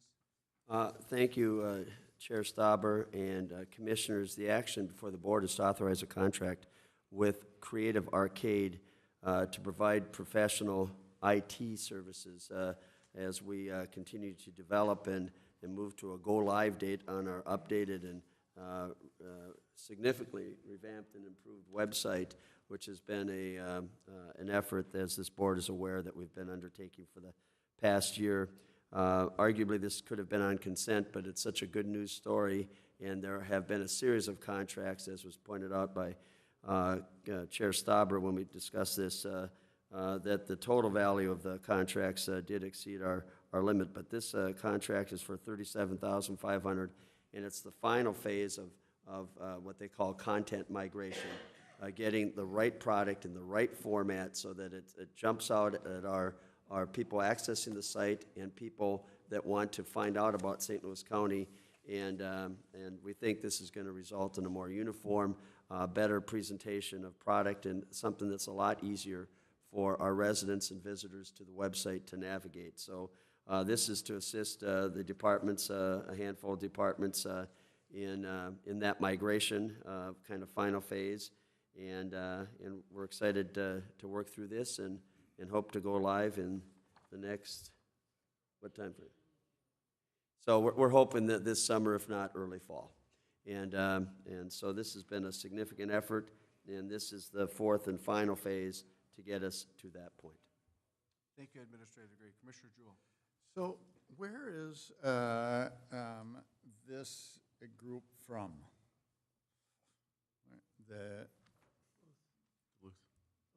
Are they Duluth? Okay.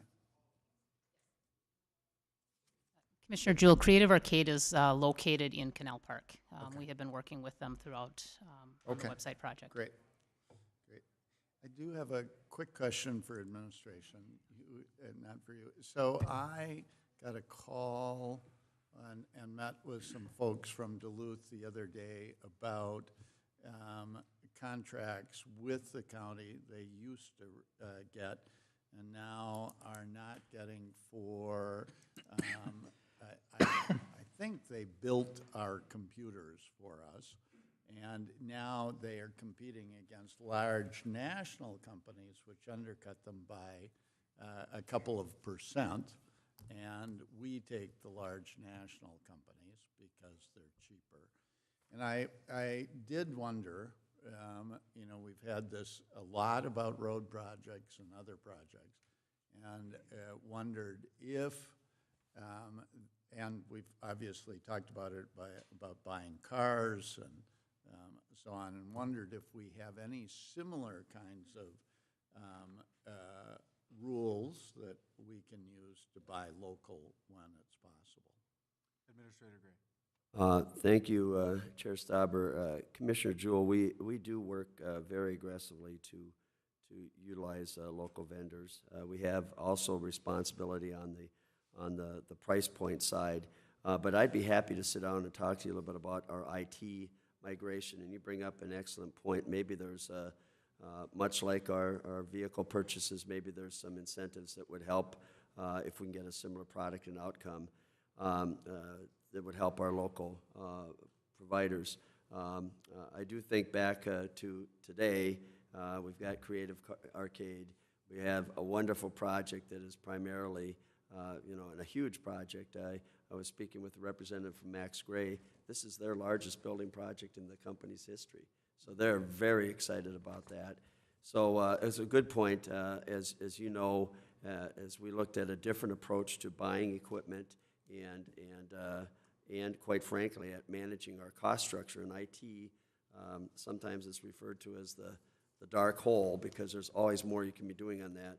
Our Director Craker is working very hard to help manage our costs, but we'll sit down with separately and talk a little bit about that and the conversations that we had with purchasing and IT in that regard. So I will just say, I do, I think, as everybody on the county board, like it when we go local. And the fact that this is a local company that can provide a wonderful service that we want is very exciting. So, great. Thank you, Commissioner Jewell. Commissioner Boyle? Thank you, Chair, and I just wanted to congratulate especially Dana. I know I first talked to her about this 5 years ago when I got on the board, and we're almost at the finish line on here. I think this is gonna be really good for our constituents and to be able to be a little bit more user-friendly and to boast what St. Louis County's about too in a different way. So congrats, Dana. Thank you, Chair. Thank you, Commissioner Bill. Any other commissioner comments? I see none. All in favor of said resolution signify by saying aye. Aye. Aye. Opposed? Back to you, Commissioner Nelson. Thank you, Chair of Finance and Budget, Commissioner Stauber. The next item before us is under our Environment and Natural Resources Committee, Chair Commissioner Rukavina. Thank you, Mr. Chair. I'll move 18226, and I have a second from Commissioner Olson. Members, this is not only our regular tax forfeited, offering coming up here, but both Auditor Dicklich and Mr. Reber have met with me to see if we could have a pilot program. I believe there was a statutory change. And, we've been getting a buildup backlog of pieces of tax forfeit property that haven't sold. So they've got a new proposal that they want to try for a year, but I don't know. Administrator Gray, do you have anything to comment, or should we just bring up Mr. Weber? Chair, Commissioner Rukavina, I'll just add, and I think we should bring up Director Weber, and I would just reinforce that there are a couple things. This is our standard June urban rural land auction. We've gone through all the necessary hurdles with the Department of Revenue, or Department of Natural Resources rather. We've got extensive holdings. We continue to offer more and more parcels for sale. Parcels that aren't necessarily directly supportive of our forest management and conservation efforts, but can be put back on the tax rolls. What Chair Rukavina was referring to was an innovative approach being led by Auditor Dicklich and Land Commissioner Weber and our community development team with Darren and Director Hayden, where we're affording some flexibility to when parcels aren't selling, rather than going through a very archaic process, if you will, one that affords some flexibility on this one-year pilot for the land commissioner working with the auditor to revise values, because the direction of the board has been, let's get these things back in the tax rolls. And Commissioner Rukavina is very supportive of that, and we're going to continue to bring different ideas to the board as we work with Chair Rukavina and the auditor, who has a very strong relationship to Land and Minerals. And in fact, I forget sometimes that the land commissioner is, I believe, a deputy auditor.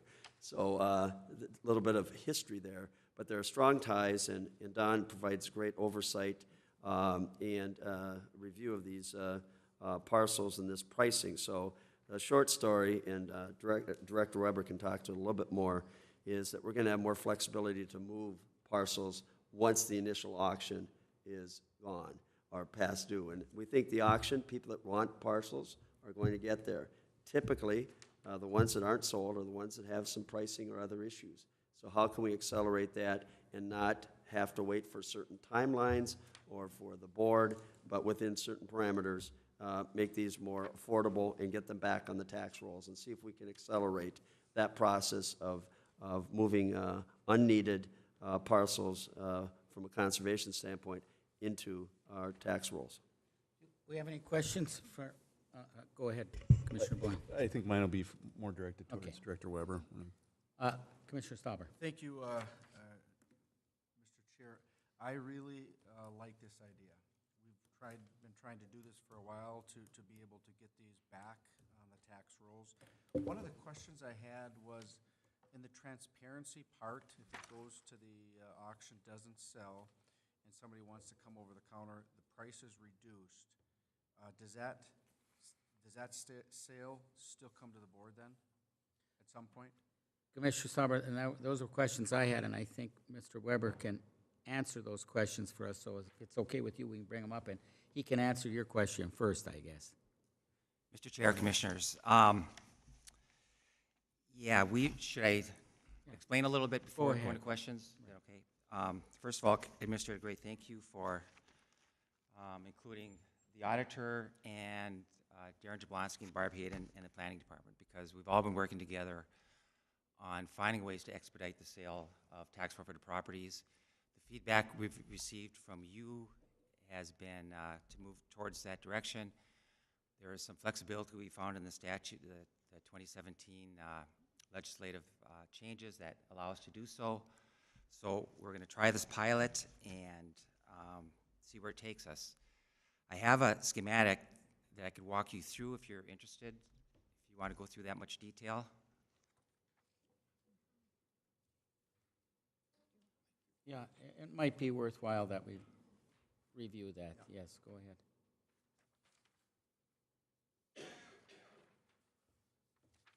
ahead. And while he's handing it out, Commissioner Stauber, like the same question, if it's going to go sit there behind a counter and now you're going to reduce the price 5% or 10%, and I know that Commissioner or Director Weber will get into that, but then how does the public know about it? So the first step in the process is to encourage the sale of selected tax forfeited properties. We want to look at pricing them at the fair market value, which is the price at which a property would change hands between a willing buyer and a willing seller, and that's what, we're certainly a willing seller. So the estimated market value may or may not be, the fair market value. If it was, all our properties would be selling at auction, which they aren't. So we're looking at starting at a fair market value, and initially we're looking at a 25% reduction on selected parcels. These are parcels that have issues such as environmental conditions, such as wetlands. They maybe have physical conditions that reduce their value in terms of size, shape, slope, or some sort of regulatory constraint, zoning constraint of some sort. So the initial public offering, many parcels will be offered at a reduced price. Now at that point, those parcels that don't sell, well, first of all, the notification that's giving for the public auction is going to indicate that the parcels will be offered, if they don't sell, they will go to the available list with periodic price adjustments until sold. So we're just going to go to have one public notification. And let me back up a little bit. In the past, parcels that did not sell, we would let them sit on the available list for up to a year, bring them back to the board to revalue those parcels, give another public notification, and they'd go back to public auction. So what we're proposing now is that parcels that don't sell will be adjusted every 3 months based on market conditions. They will go down 25% after 3 months, and they will sit on the available list. And if they still don't sell, there'll be a reduction every 3 months until sold. And if you can follow the schematic, you can see under the example that we start with a fair market value. If it doesn't sell on January 2nd, it'll wait 3 months and that price will be reduced. It could go up though. This is based on market conditions. If it still doesn't sell, it'll be reduced after 3 months, and again after 3 months. But the key is here, it's not going to go back to public auction. It's going to be they're going to be on the available list, so somebody could come up and purchase these at that current price or reduced price. Commissioner Stauber, then your question. Thank you, Mr. Chair, Commissioner Rukavina. So let's say it goes down after the third 60 days, reduction another 20%. Mm-hmm. First come, first serve? Yes. Yep. Available over the auction. And members, I want you to kind of hone in on what he said. If the market takes off in St. Louis County, they could be adjusted back upward too. And I don't know, Auditor Dicklich, if you want to comment because you've been involved in this. Do you have anything else to add on this? And members, before, Mark, how many do we have sitting there that haven't moved now, properties? Probably, Mr. Chair, Commissioners, probably 150 or so, I'm thinking, on our available list that are sitting there. And every time we have an auction, then that list gets larger. Auditor Dickledge. Thank you, Mr. Chair and members of the committee. As we looked at this, we didn't want to get into a situation where we were going to be dropping the price until it got to a minimum, and then we might destroy our whole auction market. So when we looked at that, and the change in statute talks about fair market value, and that was the major change, or one of the major changes in that statute. And so what we said is, as we put our heads together on this, the real estate market is ever changing. You know, anybody that's gone out to look at a house or for a family or whatever else, or look at a cabin or whatever, you go there this year, I guarantee you, most likely you're not going to get the same price next year. So while we wanted to build in the flexibility to drop these prices, as the board direction has been for a number of years, if I heard, let's get this stuff back on the tax rolls. So to give a break is one thing, but we didn't want to get down to where everything's at the bottom price and then people are coming in and buying it at 40% under what the auction price was listed, because people get smart real quick about this stuff. So they're going to be working also with the assessor in terms of assisting them in valuing some of this stuff as the market changes, and so that they can keep up to date with that. Although, you know, they're working with real estate all the time, so they're pretty good at it themselves. So, but that's the key element of this, as Chair Rukavina pointed out, is that someone might come into the office thinking they're going to get a great deal, and it probably still is going to be a great deal, even if they'd have bought it at auction. I think it was probably a great deal.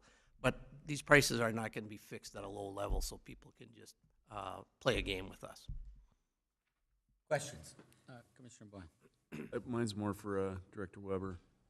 And Director Weber, as you know, that when our assessors took over for the city of Duluth, the city of Duluth had done a very poor job of assessing the market of the land on a lot of our spots. So we went in, and I have an example up in Woodland, tax forfeit piece, as you well know, that had been tax forfeit for, I think it's been 30 years. It was sitting at, with the city of Duluth, the conforming lot, meaning that it set the standard, but it's you'd have to dynamite for about 6 months to be able to put a building site on this piece of land. Why, it's never sold, but it's conforming. Anyways, it sat for 20, 30 years at $5,500 for this conforming lot. No one bought it. We came in, did our new assessments on it, and now it's up to, I think, $22,000. Anyways, we had a adjoining landowner have interest in it with their driveway falling into the side of this tax forfeit land, and they were like, we want to buy it, but not at this price. It's only really worth possibility of us or our adjoining neighbor on the other side of this conforming lot to get it, but it's at for $5,500 for 30 years and nobody bought it. We'd like something more respectable for that. So give me how this evolves, this case. Do they just have to continue to keep working this 60 days till it gets down to the $5,500 where it never sold for 30 years? Or Director Weber. Mr. Chair, Commissioner Boyle, that's a very good example, and that's exactly what we're trying to prevent from happening in the future. That estimated market value certainly isn't fair market value, otherwise it would have sold. Right. So what we're proposing is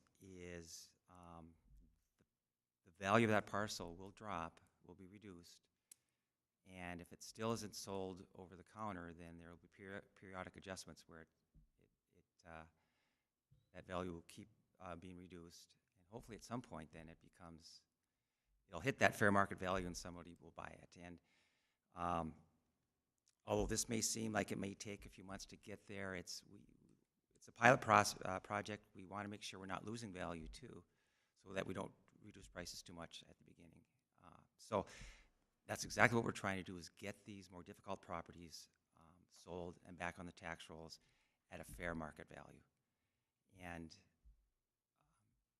but that's a very good example of what we're trying to do and trying to prevent from happening in the future. So. Thank you. Commissioner Olson and then Nelson. Thank you, Chair Rukavina, and I have a series of questions, if that's okay. Go ahead. Okay. So Director Weber, you and I have talked a number of times about this. I have a number of lots kind of in the same situation in my district that Commissioner Boyle just talked about. So I have a question about things that are currently on the auction. So if there's land that's currently been on the auction from the last one, this will impact those lands. Will they be reduced automatically at this point to a fair market value for those situations, or will we go through the 60 days, or? The idea was to begin this pilot with the June auction and approve these parcels and apply this procedure to the parcels that don't sell at the auction. For those that are on the available list, I'm assuming we could. Auditor Dicklich, would they also then, I think that's the question that Commissioner Olson is saying, well, why not put those on too? Or start with that, so. Thank you, Mr. Chair, members of the committee, and Commissioner Olson. I don't see any reason why we wouldn't want to do that. However, we didn't really discuss that here. The starting time frame for this, though, wouldn't be till after the June auction. I think if the board decides to go forward with this pilot project, then we'll have an internal discussion about that and bring that back to the board. But I'm getting the impression that I think the board would favor that, because I've been hearing this issue with the board for a number of years now, and due to the change in statute allows us to move forward with something along these lines. Commissioner Olson. Thank you, and I would love to see it contain the land that's already been on auction. I mean, I've got a number of parcels I've been watching and tracking based on that fair market value that are already on there. It certainly makes a lot of sense to do that, and we will pursue that, yes. Okay, great, thanks you. You had more. I did, yes. So, and I asked these questions of you, Director Weber, but I wanted to ask them in front of everybody yesterday. I asked you these, but what's going to be the criteria for deciding which land automatically gets dropped to a fair market value at 25% less, and which stays at the estimated market value? Mr. Weber. Mr. Chair, Commissioner Olson, we are going to look at the environmental, physical, and regulatory conditions of each parcel. I mean, certain parcels probably are already at fair market value, the high valued ones, the shoreland parcels, commercial parcels, other high valued parcels. I think we'll allow those to stay at the estimated market value, at least initially. But those parcels that have wetlands, they're odd size, they're sitting between two adjoining owners and steep slopes, et cetera, I think those are the ones we're going to focus on. The statute says selected parcels can be offered by other means, so it's not all or none. We're looking at selected parcels, but most of our parcels have one of those conditions that reduces its value, and we're going to try and find out what that fair market value is by a price reduction. It's a good idea to do this as a pilot, because that 25%, maybe that's not the right number, and we can hone in on what a good number is to initiate that reduction. And the market should let us know what's happening. If these things, if we're reducing them too low, then they're going to get bid up. If they aren't selling at that reduction, then maybe we need to reduce them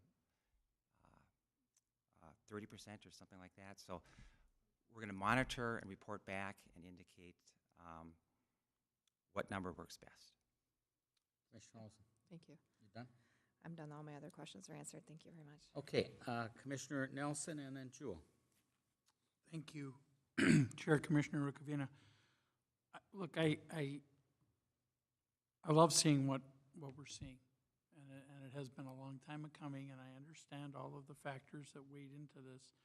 But one of the concerns that I have with those non-conforming parcels that are in between lots or adjoining lots, if these parties are allowed to purchase at a reduced price, I think we should be requesting that they combine the lots Into one parcel? into one parcel, so that we don't end up with these tax forfeited parcels again, because that's what will happen.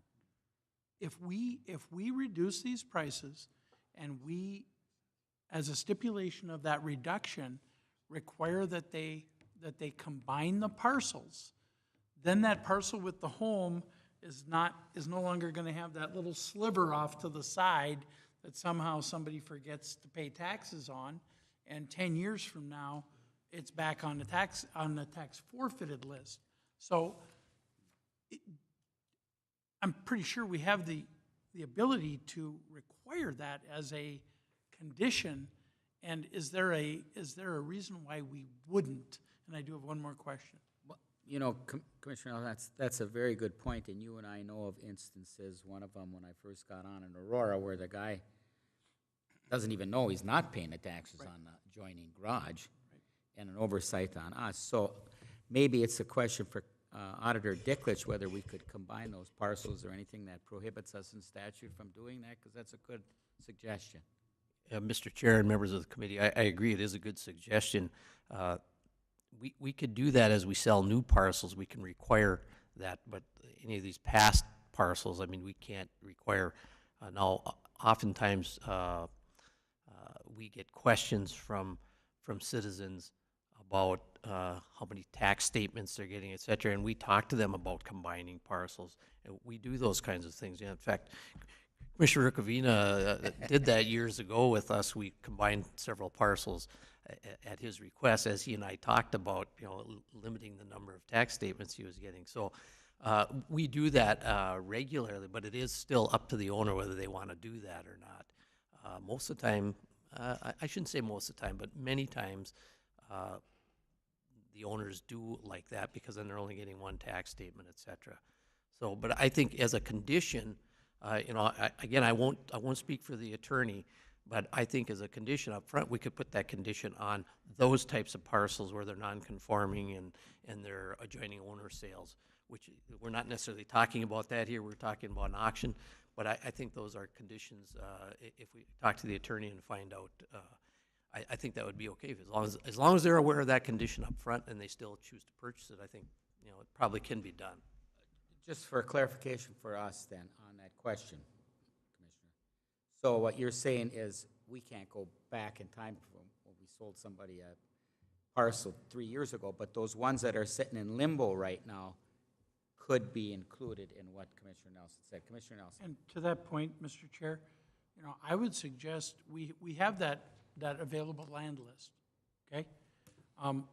All we would have to do to answer Commissioner Olson's concern and Commissioner Rukavina's and mine would be to simply include that entire available land list as part of the upcoming auction and simply offer to the entire group that's there any property, if there's anyone there that's interested in bidding on, not having to extend the auction out another 2 hours, but literally have that available land list there and say, is there anyone interested in bidding on any of the parcels that are contained in our available land list? And if the answer is no, then we have those on that available list, and they are now part of the same criteria that we're using for this entire listing.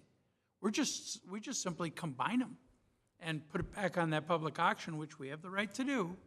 And now they've met that piece for us. It's just, it would, to me, that would be a common sense move to get started from square one today instead of having to work two angles, because I don't want our people looking at it and saying, oh no, that wasn't on that auction, that was on the available list before that. No, we should be putting that together and figuring out how we do that. And the next question that I have, because we don't have great internet service throughout St. Louis County, where can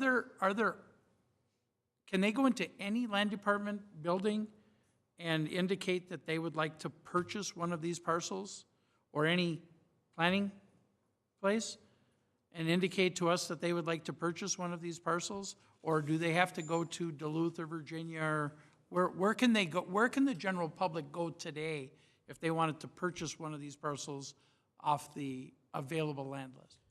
Director Weber, you brought up a very good point about putting what's already in limbo on this auction. Is there statutorily, because they were on this list already when this law change happened, is there something that prohibits us from doing that? Otherwise, it might be a good idea. Or is there a timeline that you're required in statute that you gotta, you've already told what we're gonna auction? So can we accommodate what Commissioner Nelson's saying, number one, and then the second part of his question? Mr. Chair, Commissioners, well, certainly we should consult with the attorney, but as far as what the statute says or doesn't say, but I think it's up to the board to decide if all the parcels that are currently on the available list, if we could follow the same criteria and just start that clock ticking and start moving those parcels in addition to the new parcels that we're bringing to the June auction. The statute, the change in statute is very flexible. It says that the county board may sell parcels by other means, including a real estate broker. By other means, we talked to the Department of Revenue what that means, and they would not give us anything in writing because it is so flexible, it is so wide open. So I think we can take advantage of that language. Can you do that in this time frame for the June auction? We will certainly make an attempt, but I think the board has that latitude to say, start processing those parcels on the available list with those price adjustments immediately. Commissioner Nelson? Mr. Chair, I don't know who moved, I don't recall who moved this and supported it, but I would like to add a further resolved that all parcels currently listed on the available tax forfeited sale list be added to the June auction. And I would do that as a friendly if I'll it's accept that as a accepted. friendly amendment. Would you accept it? Okay. Thanks. You seconded it, so you'd have to also. And I just would want to add something to that, Commissioner Nelson. I would like to see them, if it really is under our discretion, get reduced before we're at the public auction because they've already been on the list for a year. And so if we bring them back at the exact same price that they haven't sold at, that doesn't seem like that's like many people are going to buy them. I don't know if that's possible, but I think that's what Commissioner Nelson was suggesting. I'm That the first reduction be the ones that are in limbo already, whether it's 20% or, 10% or whatever the trial basis they want. But I think Administrator Gray wants to weigh in, so. Thank you, Chair Rukavina. Commissioners, great ideas. I just wanted to reinforce a couple of things. One, this pilot project is not intended to be limited over time to just the June auction items. But the action before the board today is to approve the June auction list. Correct. Now, with respect to these other parcels, it is totally logical. We should be working to refine those. That takes some time. I mean, we've got a lot. I mean, this is a pilot, and we're learning as we go. And this criteria, we're going to crisp up the criteria so we have a consistent valuation rationale behind everything that's moved.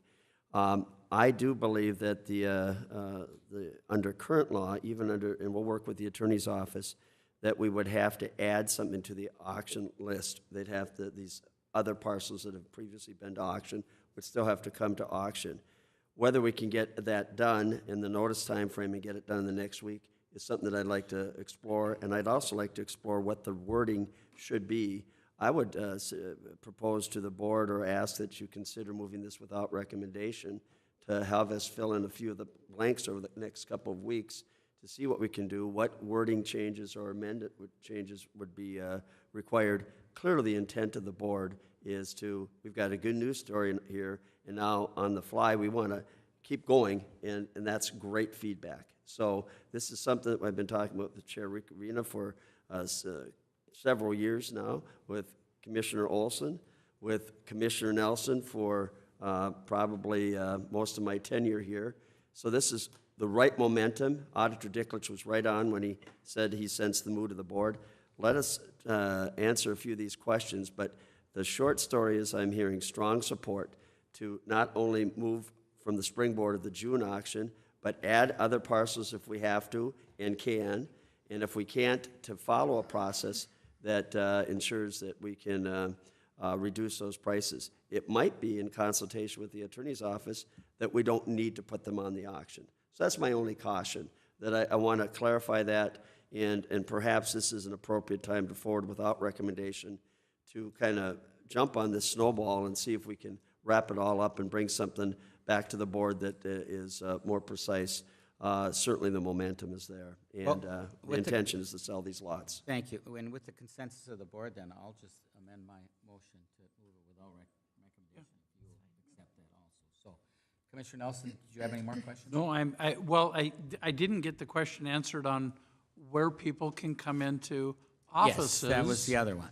And indicate their desire to purchase, because, again, I have areas in my district that, quite frankly, we don't have great internet service, and I want to make sure that people understand they can go to where to indicate their desire. Director.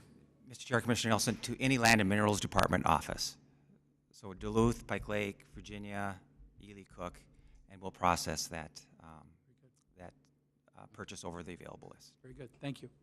Commissioner Jewell and Boyle. And did anybody else? Go ahead, Commissioner Jewell. Did the attorney You want to go first? Sure, Chair. Yeah, that's right. He's got an election certificate too. I forgot that. Go ahead, Attorney Rubin. Chair Rukavina, might I suggest, because of this great momentum here, consider just passing this resolution, addressing it today with all recommendation. That's a good way to do it. But if you want, by next week, if everyone is together and they've got everything that you need together, introduce it in another resolution, suspend the rules, address it at the same time at the board meeting. And you've got, because these are two separate things, you don't want to confuse them. Going on the same path, that would just be my suggestion for you. And we will consider that. And just to remind everybody again that this is a pilot program that's going to come back in front of us in a year to show whether we gave the farm away or it worked. So, Commissioner Jewell.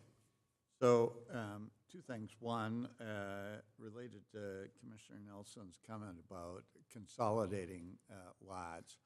I don't know if this is true, but I remember it being very difficult to pull off when we owned, or we bought a tax forfeit piece, non-conforming in the hillside. Now, this is 25 years ago, so I don't know if rules changed, but we could not consolidate it. And we tried, and it was really a problem because it was two separate parcels.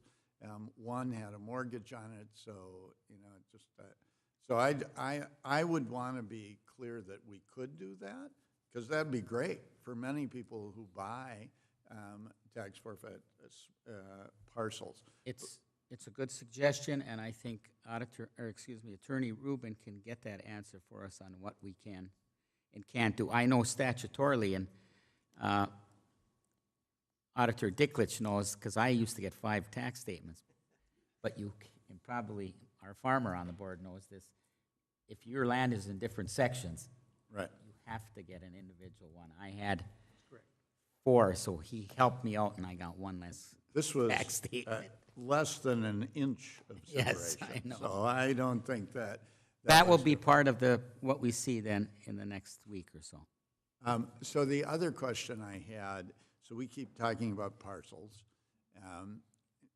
Now, and I know you've been making a concerted effort to get property, actual buildings, off the tax forfeit inventory as well.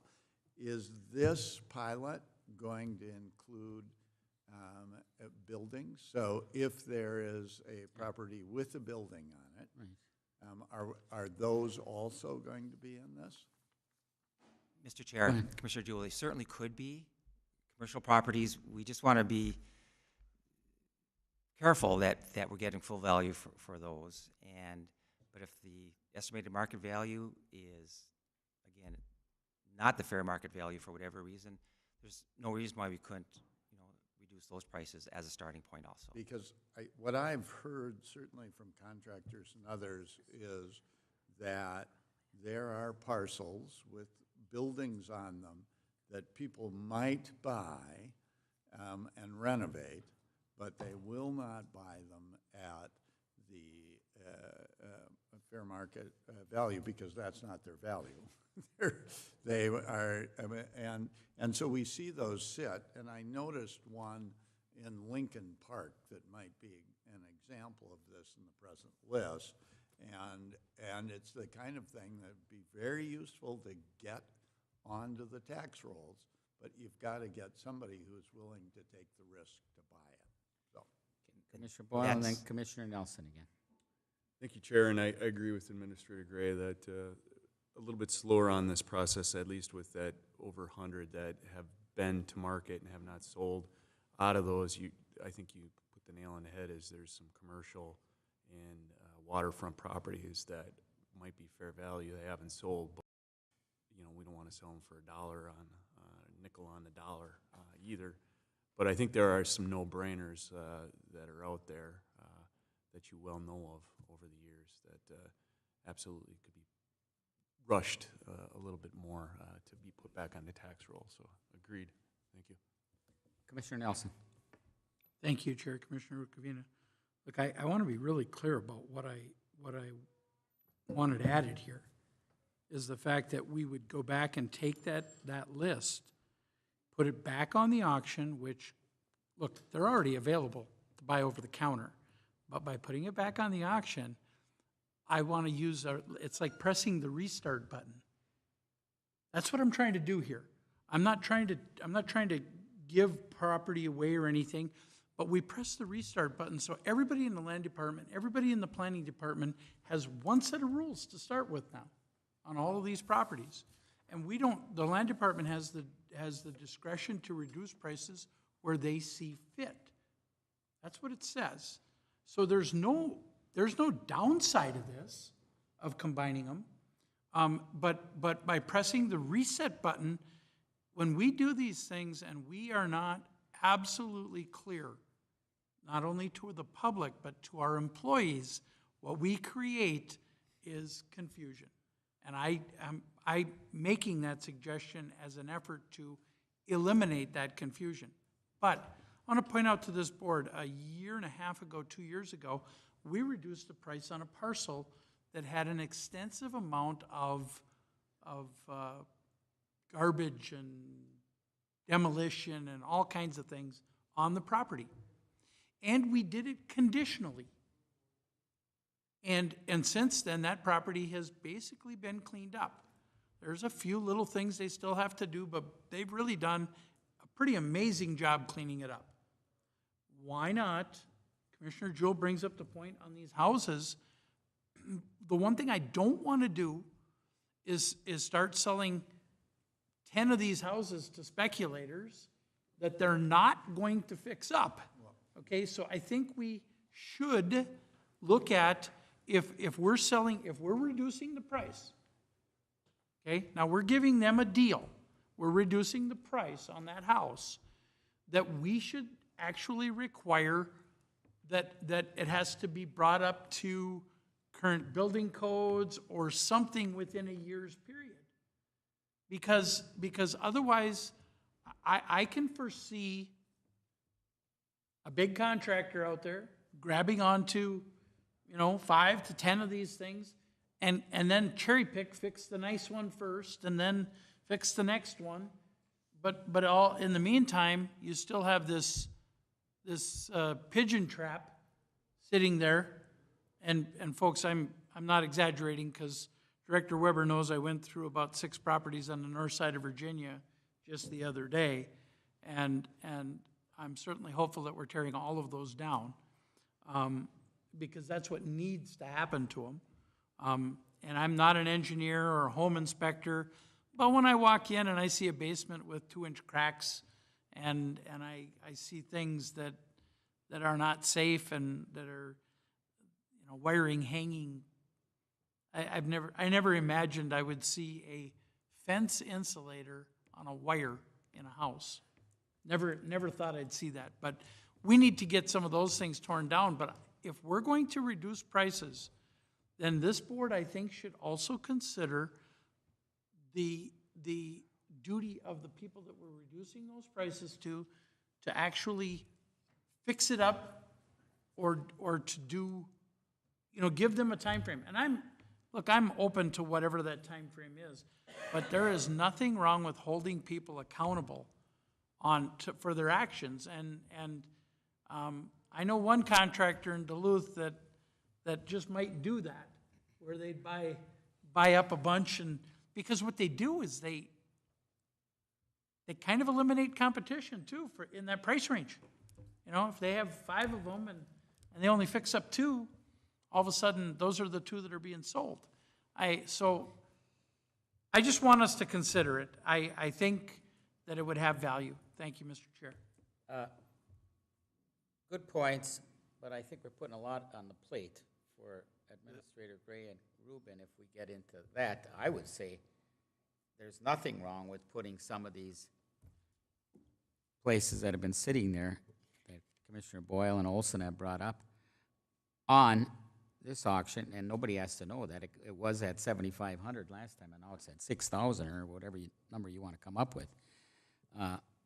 But other than that, maybe we're getting ahead with a lot of policy here. So, not that I disagree at all with what you're saying, because I don't want to, and I know which landlord you're probably referring to, so I don't want to see that happen. And maybe we do with, like we've been doing with the timber bids, that we limit it to 1 or whatever, but that's for, I think, a discussion for another day. Commissioner Boyle, did you have another one first? Commissioner Jewell. So, I don't want to sound too much like a Republican here, but I would say, or a conservative. Go for it. Go for it, Commissioner. Don't break my heart. But I was thinking to myself, this is going to sound like Commissioner Dahlberg used to. So a piece of this is getting these off of the tax forfeit. And I think we have to have them priced at what is an appropriate price. And when we try to play the market, I think it's a struggle, and the fact is, in the real estate market, something doesn't sell until the owner accepts a price that somebody's willing to pay, right? So we're trying to play with this and drop the price until somebody's willing to do it, and there's some problems with that, because all of a sudden, we're kind of setting that and seeing if it will. Secondly, on the level of trying to hold people who might buy it responsible for what they're going to do and setting rules, what happens then is sometimes you don't get the good people who are going to do it because you've set rules that make it so they wouldn't want to. It's a risk to take any property, and there are bad people out there, and we want to make sure the bad people are held accountable. But in real estate transactions and in building and buying and so on, that risk should be held by the buyer,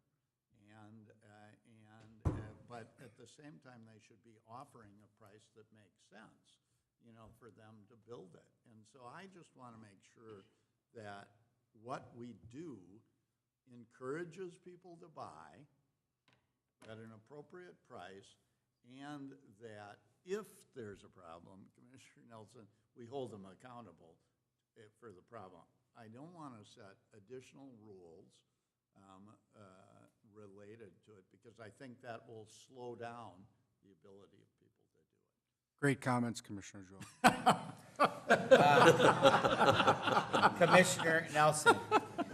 And let's be very clear on my piece of the accountability as we reduce those prices. Look, what I'm talking about is working with the city of Duluth, the city of Virginia, where they have building codes and they enforce those building codes, where if we reduce the price, we actually see a plan put in front. I'm not saying we impose that right now. That's not what I'm saying. What I'm saying is I would like us to consider that, because I personally am sick and tired of the slumlords that I have in my communities, the ones I represent, and the fact that they are preying on people, and these individuals are not only living in substandard housing, folks, they're living in dangerous housing. Dangerous housing. One of the apartments I was in the other day, one exit down a staircase that I am sorry, a small billy goat struggled to go up and down that staircase. And this is something that's being sold and rented out. And if I took you into it, you would say the exact same thing that I am. I'm just looking at anything we can do to help our cities out. Because and that's, I think that's what I'm asking for, is dialogue with our cities, whether that's Evelyn, Virginia, Duluth, Hermantown, whoever. Dialogue with them and how we work with them on those properties that have buildings on them, homes on them especially. Because what I saw the other day, I suspected. But I have to tell you, for any of you that would care to do it, please join me. Come on up and take a look at those 5 or 6 buildings. And I guarantee you that you'll look at them and say, my goodness, people were living in here? People were living in here? And just because of the danger pieces of it, I know we can't accomplish that overnight, but we as a board have a responsibility on these properties to either tear them down, get rid of them, or see to it that they are brought to a level that is at least safe for habitation. And if we're not doing that, then I'm sorry, I think we're being remiss. Thank you, Mr. Chair. So, do we kind of have a consensus that we've got a resolution in front of us, as our Attorney Rubin alluded to, that where we're asking for to approve the June auction, but we also have this pilot program, and maybe the pilot program needs a little more input, and maybe that could be a separate resolution. We have a board meeting next week in Duluth, right? So maybe 2 weeks. So maybe that's not, but maybe that's enough time. But I see no reason why, as Commissioner Olson said, and Commissioner Nelson, that some of these properties that have been in, I'll call them in limbo, purgatory if you're Catholic, can't be put on there and started off with that 20% reduction. So is that kind of, are we all kind of in agreement on that? Commissioner Jewell? I'm going to comment on this last comment by Commissioner Nelson. Okay, but so go ahead.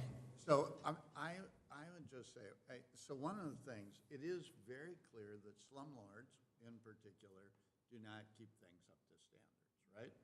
So I own rental property. When when the folks come through to look at it, my rental license, we fix things up, and we do it almost immediately. Historically, one of the problems in Duluth has been the slumlords simply don't do what they're told to do. I mean, that's the problem. So you have to assure that the people who buy things or the people who are doing it do what they are told, and then you have to hold them to account. But part of the problem has long been that there's no way to hold them to account. The courts find it very hard to hold a landlord to account for not doing what they've been told to do. And that's been historically true in Duluth, and so you get these guys who just have terrible places, and they get multiple lists of things they have to fix up, which they never do, and then there's nothing to do with them when they don't do it. And so as we all know, as police officers know, nobody ever gets held, nobody ever does anything to the person who keeps committing a crime, they will keep committing the crimes. They'll keep doing it. Well, and maybe, again, research from the attorney's office, but what Commissioner Nelson suggested, that in a year's time, if things aren't fixed up, it comes back to us.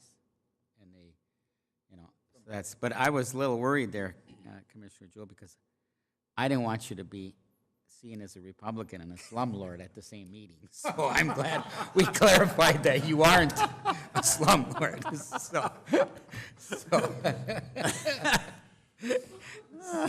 And I know you're not, of course. So wrap this thing up for us, Administrator Gray. Chair Rukavina, Commissioners, a lot of good feedback. We're all on the same page of accelerating properties that haven't been sold historically over time to try and get them at a price point that makes sense. We also want to have conditions where we're not giving away something or putting somebody in a position to abuse the opportunity. And with that, in this dialogue here, you can see there's a lot of complexity around this. And so to Commissioner Boyle's point, I think there is some process and some time to digest this. But on a positive note, what I'm hearing is it's resonating for the pilot. The pilot will definitely look at the later projects as well. We're not clear if we need to go to a public auction for these items. We think that's the case, but we're not sure. There's a lot of moving parts, a lot of conditions potentially attached. That's all part of what the learning process for the pilot was intended to be. So this is a great start. I would hope the board would support, because we have timelines for publication and notification of the public for the packet and the auction, that the board would support this at a minimum. And we'll look in over the next week, and it is a week, excuse me, I said 2, it is a week. We'll see what we can accomplish in this week, but I want to make sure that we're accurate, but I'm hearing that push hard and do what we can to continue on this theme. And I really appreciate the board's support in this because, quite frankly, we're changing a system that's been in place for decades, and we're making progress. And I would note that we have 105 parcels, or tracts as they're called, and I think it's approaching, I don't know, $900,000 million worth. I mean, a big number of potential, and we want to honor that process as well. And the typical tracts have been 30 to 35, maybe 40. So we're still on a path where, one, we're offering a lot more tracts for sale, and we've dedicated a lot of resources, and this board has supported that. 2, on the community development, the interaction with the cities, that takes time and attention. We're doing more of that in the last year and a half than we did in the prior 15 years, in my estimation, of working with the communities much more, whether it's a commercial or residential property, whether it should be demoed or preserved, what are the right answers. As we look at contingencies to prevent, if you want to call them bad actors, the people maybe abuse the rights, and others, particularly in the rental community, where we've got a strong support valve in outreach to support our tenant, landlord-tenant side of things. So we want to take all of those into account. So short story, I'd love to see this move forward. We'll work very aggressively in the next week to see what could be, if anything, added to this. And we're definitely going to be moving towards catching up with not only these 105 parcels, of which maybe 50 to 60 might not be sold, but also the backlog that we have. And we'll see what we can do, if anything, if there's any changes needed to this resolution. But I agree with you, Chair Rukavina. Let's move this forward. Even without recommendation, we can have this recap next week. We'll work with individual commissioners during the week. And we just don't want to get ahead of ourselves in the sense that we stub our toe in our communication, our valuation, or legal side of things. And we've got a great news story here, and thank you for the overwhelming support on the pilot and to move it even beyond this, and we're committed to doing that. So, members, would it make sense to move 18226 as is, with the approval of the pilot program too, and then maybe, just maybe, and I don't know, throwing this out, on the committee of the whole, have another resolution that brings up the things we talked about, that, you know, after Attorney Rubin does his research and administration does their research, that we talked about with all of the other things we discussed today. Commissioner Nelson. Commissioner Rukavina, you cost yourself a week, and it would likely not then make it out with our book. And look, I'm not in the mood to listen to it can't be done. It's an available list. We already have it. It's not something we're putting together. You have that in a packet. I got 20 of them sitting on my counter in the office. So I'm not asking for something that is labor intensive. It's simply adding it to the auction, to the list, however the land department, wording it however the land department needs to. But that's all I'm really asking for. And I'm struggling with the fact that somehow we've got this immense workload that we can't get done because the booklet is there. It's there. Everything's appraised. Everything's done. And I'm simply asking that we put it on there so that we can then start the process of lowering these values as this board is directing. Oh, I'm with you 100%, and I thought that that's what I'm saying, that those ones in limbo, we put on at a reduced price. I'm just saying the other stuff we discussed about one landlord, one person Oh, bid, no. all that other stuff about combining parcels, all of that, if we can do it, that's what I'm talking about. Mr. Chair, the suggestions on combining parcels was a suggestion. The suggestion on holding some of the purchasers of these properties that we're dropping value on accountable, that was a suggestion, not part of the friendly that I made that you accepted, which was to include No, the and list. I'm with you. I'm with you. There's no reason, because they've been sitting there for a while, that some of these can't be put on this auction at a reduced rate, whether it's 20%, 25%, whatever you choose. You can pick out, and maybe some of our commissioners have some specific ones that they want to talk about to put on there, and I don't see a problem with that, unless our attorney tells us that there's some reason we can't do that. But, Director. Commissioner Covina, the fact that all the parcels on the available list have already been to public auction, I think what we want to look into is see if we can, because they've been to public auction, we don't need to do it again, and they can automatically go into this price adjustment phase over the counter, and we can start reducing those prices automatically because they've already been to public auction. Does that work? But would there be anything that prohibited you from saying at the beginning of the auction, that we've got some other parcels we've added that already went to auction that didn't sell, and we're trying a new pilot program, and these have been reduced? Is there some reason we couldn't do that? It seems pretty simple and unbureaucratic. Administrator Gray. I think, first of all, I just want to say that this has been a can-do department in the last couple of years. We've worked tremendously hard to set up this community development group. We've sold more parcels and put more parcels up for sale than in the history of the Land and Minerals Department. And it's been because of innovation and support from this board that has been a part of that. That having been said, these that have been to public auction in the past might be over a period of 5 years. So there isn't a single booklet that says add it to it. We are committed in the next week to finding out what we can and can't do.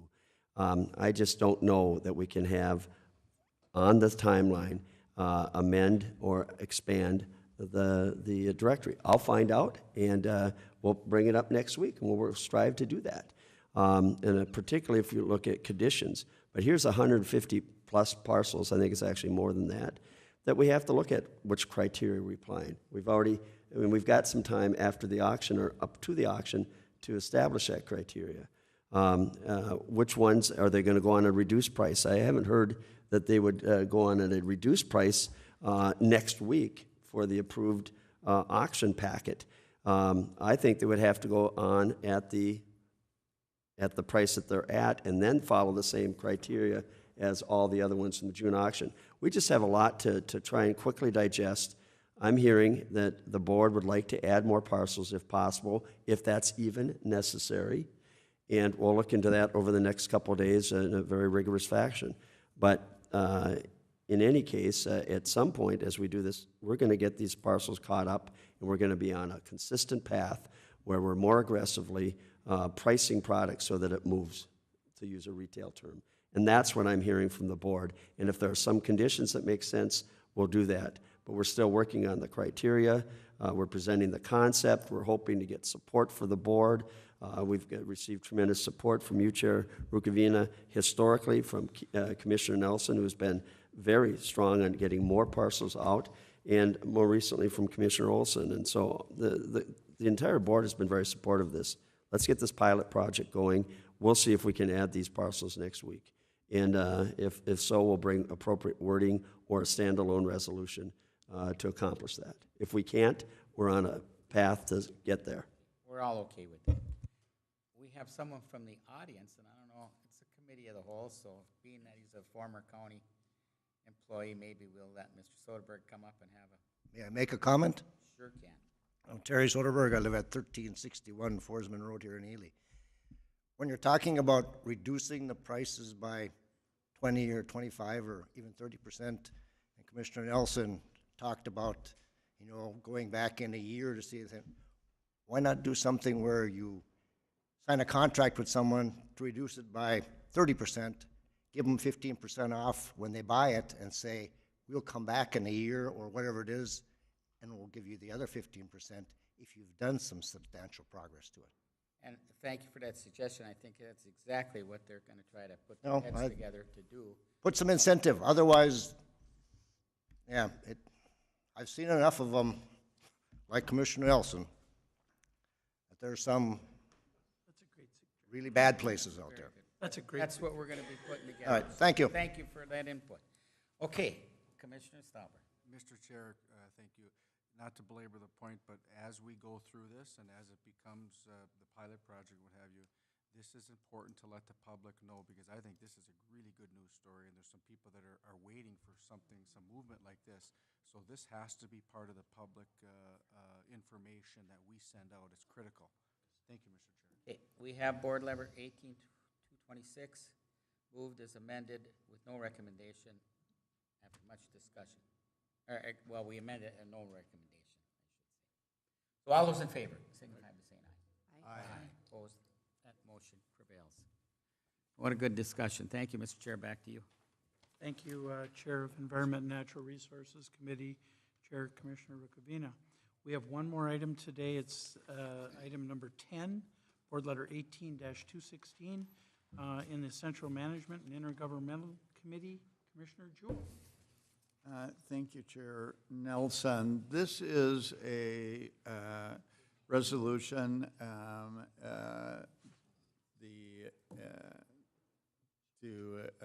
dealing with children in need of protective service and termination of parental rights. I would move it. Is there a second? I'll second it. Seconded by Commissioner Rukavina. I'd look to administration to frame it. Thank you, Chair Jewell, and I'm going to very quickly defer to Attorney Rubin on this, but the action before the board is to authorize an increase to the contract amount for our Duluth-based legal services representing CHIPS clients. This is the parent representation side. CHIPS, which is Children in Need of Protection, termination of parental rights and long-term foster care placement. These are where we have, through administration, to support the parent side of the equation in these decision-making processes and with the courts. We actually provide an option for the parents to reach out to and get representation. I'll defer to Attorney Rubin to explain the need to expand or the need to add to the cost factor associated with broadly CHIPS and the rationale for that. Attorney Rubin. Chair Jewell, members of the board, this is a big issue across the state because by statute, we have to provide counsel for parents involved in these CHIPS cases. Some jurisdictions pay attorneys, private attorneys, by the hour, and they're getting nicked far worse than we are on having to bear these costs. Historically, we've decided it's probably best to just pay them a contract basis to try to find something that fairly reflects the number of hours that they put in on these cases. Right now, so you understand the big picture, In Duluth, we had 3 lawyers in private practice who were being paid $45,000 a year per lawyer to do the CHIPS cases. And that was 1 day every week. Now, those lawyers, by order of Judge Tarnowski, the chief judge, those lawyers are going to have to be available 2 days a week in the courthouse and dealing with these cases, and they figure that's going to be yet another day of prep and dealing with and talking to their clients. So we canceled the contracts with these 3 lawyers and renegotiated something for the end of the year, from now until December 18. This is not a long-term contract. Through December of 18, we are suggesting, and they've agreed to work for $55,000 apiece until the end of the year. All right? To give you an example of how, of the fairness and everything involved, and then at the end of the year, we're going to renegotiate. And I'm here, there might be something, maybe it might end up being a $75,000 annual contract per private lawyer. That's kind of hard to stomach because we hire our new lawyers at the upper 50s annually, working full-time. So this is an issue that has to be addressed. I don't know what the answer is going to be yet, but we need to provide this representation now till the end of the year. On the range, just so you know what's going on up there too, on the range we have 2 lawyers. One covers Hibbing, one covers Virginia. In Virginia, they are called upon to be in court a half day every 2 weeks. 1 half day every 2 weeks, and we pay that lawyer $36,000 a year for their services.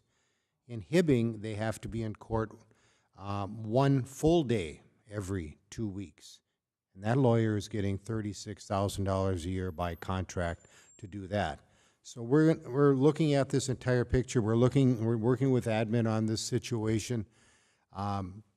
It's kind of difficult even for us as county attorney's office to be involved doing this because these are parents that are often on the other side of what we're claiming, we're trying to do in court. So, and that's an issue that we're trying to address the Minnesota County Attorneys Association too. So it's a work in progress. This is a stopgap measure. It's for the benefit of these kids, and as you know, the CHIPS cases just keep going up, and we've got to find a way to address it. This is part of the temporary solution. And I would not expect you to be pleased at the amount of money this is going to cost. But in the short term, this is necessary. We'll work with you, trying to come up with an idea into next year and the future. Thank you. Commissioner Rukavina. Mr. Chair, and I really appreciate that explanation. And of course, none of us want to do anything that's going to harm children who are in need of protection. But the bench ordered this in Duluth. And I'm assuming they had to order it because cases were building up. Is that what happened? Or did they just want to expedite these cases? Chair Jewell, yes, the cases, the numbers keep going up. As I think I've told this board before, when I first took office, I think we had 2 lawyers doing CHIPS cases in Duluth. Now we have 8 lawyers sharing a little bit of all of it right now. So the numbers are going up. And again, some judges take more time on these cases. Some judges handle it more quickly. So they have a challenge. They have to find a way to be more consistent amongst the members of the bench. And I'm going to put them to that too. I'm going to encourage that they figure out a way to do that. So, Mr. Chair, we are statutorily required to provide people, probably many of whom are poor, and so can't afford their own attorney to go against what the courts, or excuse me, what the county's trying to do. Well, good luck on it, because as I see these out-of-home placements and everything escalating, it's only going to get worse. But I was just wondering also what was happening up north, and I appreciate that explanation. And is the bench in Virginia and Hibbing going to eventually require more time in those contracts to be renegotiated up here too, or next year? Chair Jewell, Commissioner Rukavina, in response to your question, I would not be surprised if they have to expand their calendar a little bit because the range numbers are going up too. So I would not be surprised if that has to happen. So, and we have a change on the bench. We have a new judge in Virginia, Judge Friday, and then we will be having a new judge in Hibbingham with Judge Ackerson's retirement in a couple months, so. Commissioner Olson. Thank you, Chair Jewell. What are the caseloads like per attorney? Chair Jewell, Commissioner Olson, I mean, the numbers, I don't have the numbers. I can get them for you, exact numbers next week if you like, but I don't have those in front of me. Any other questions? Seeing none, all those in favor? Aye. Those opposed? Motion carries. Back to you, Chair Nelson. Thank you, Chair Commissioner Jewell, Central Management and Intergovernmental. With that, we are at the point in our board meeting of commissioner comments, and today I'm going to lead that discussion just on one thing. And I'm going to say this publicly because over the course of this week, I was devastated by some news on one of our fellow commissioners. And I want to make sure that everyone understands, as much as I enjoy my back and forth with Commissioner Rukavina, I wish him nothing but Godspeed in the battle that he's been training for pretty much all of his life. Well, With that, I will stop with that. Commissioner Rukavina. Commissioner Nelson, I hope to be a thorn in your side for 20 years to come. And thank you for that, because I know you hope I can be too. Absolutely the case, sir. With that, it's been moved to adjourn. Is there support? Supported by Commissioner Olson. All those in favor signify by the sign aye. Aye. Opposed, same sign. Motion is carried. Should we Thank go you, to the- commissioners. Push your. Are we all buying stuff today too? I don't know if you guys.